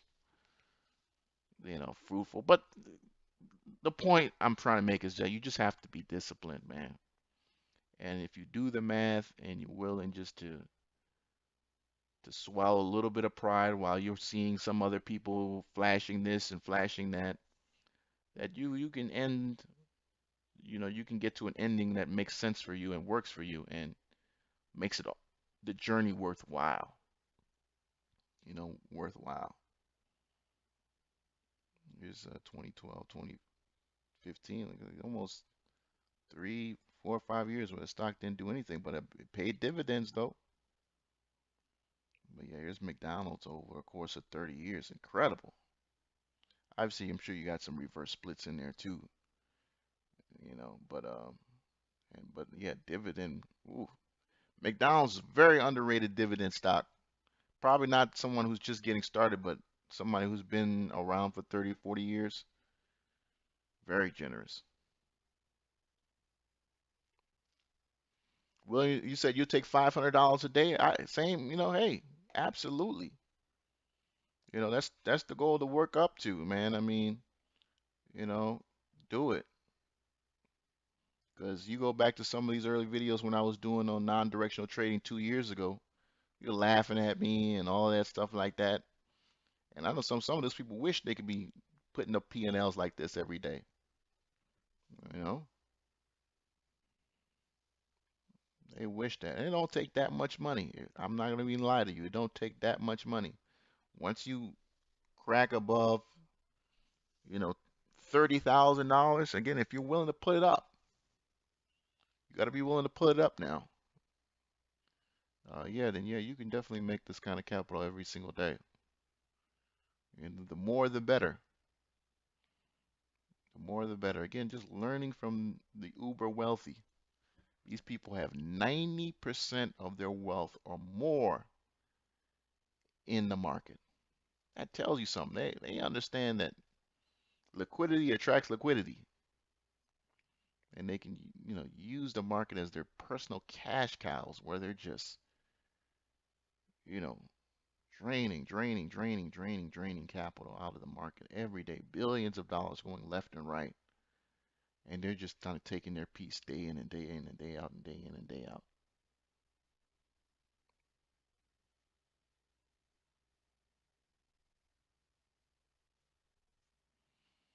All right, folks, I appreciate you for joining me. Again, same time, same place tomorrow. Tomorrow is another trading day. Trade well. Appreciate you.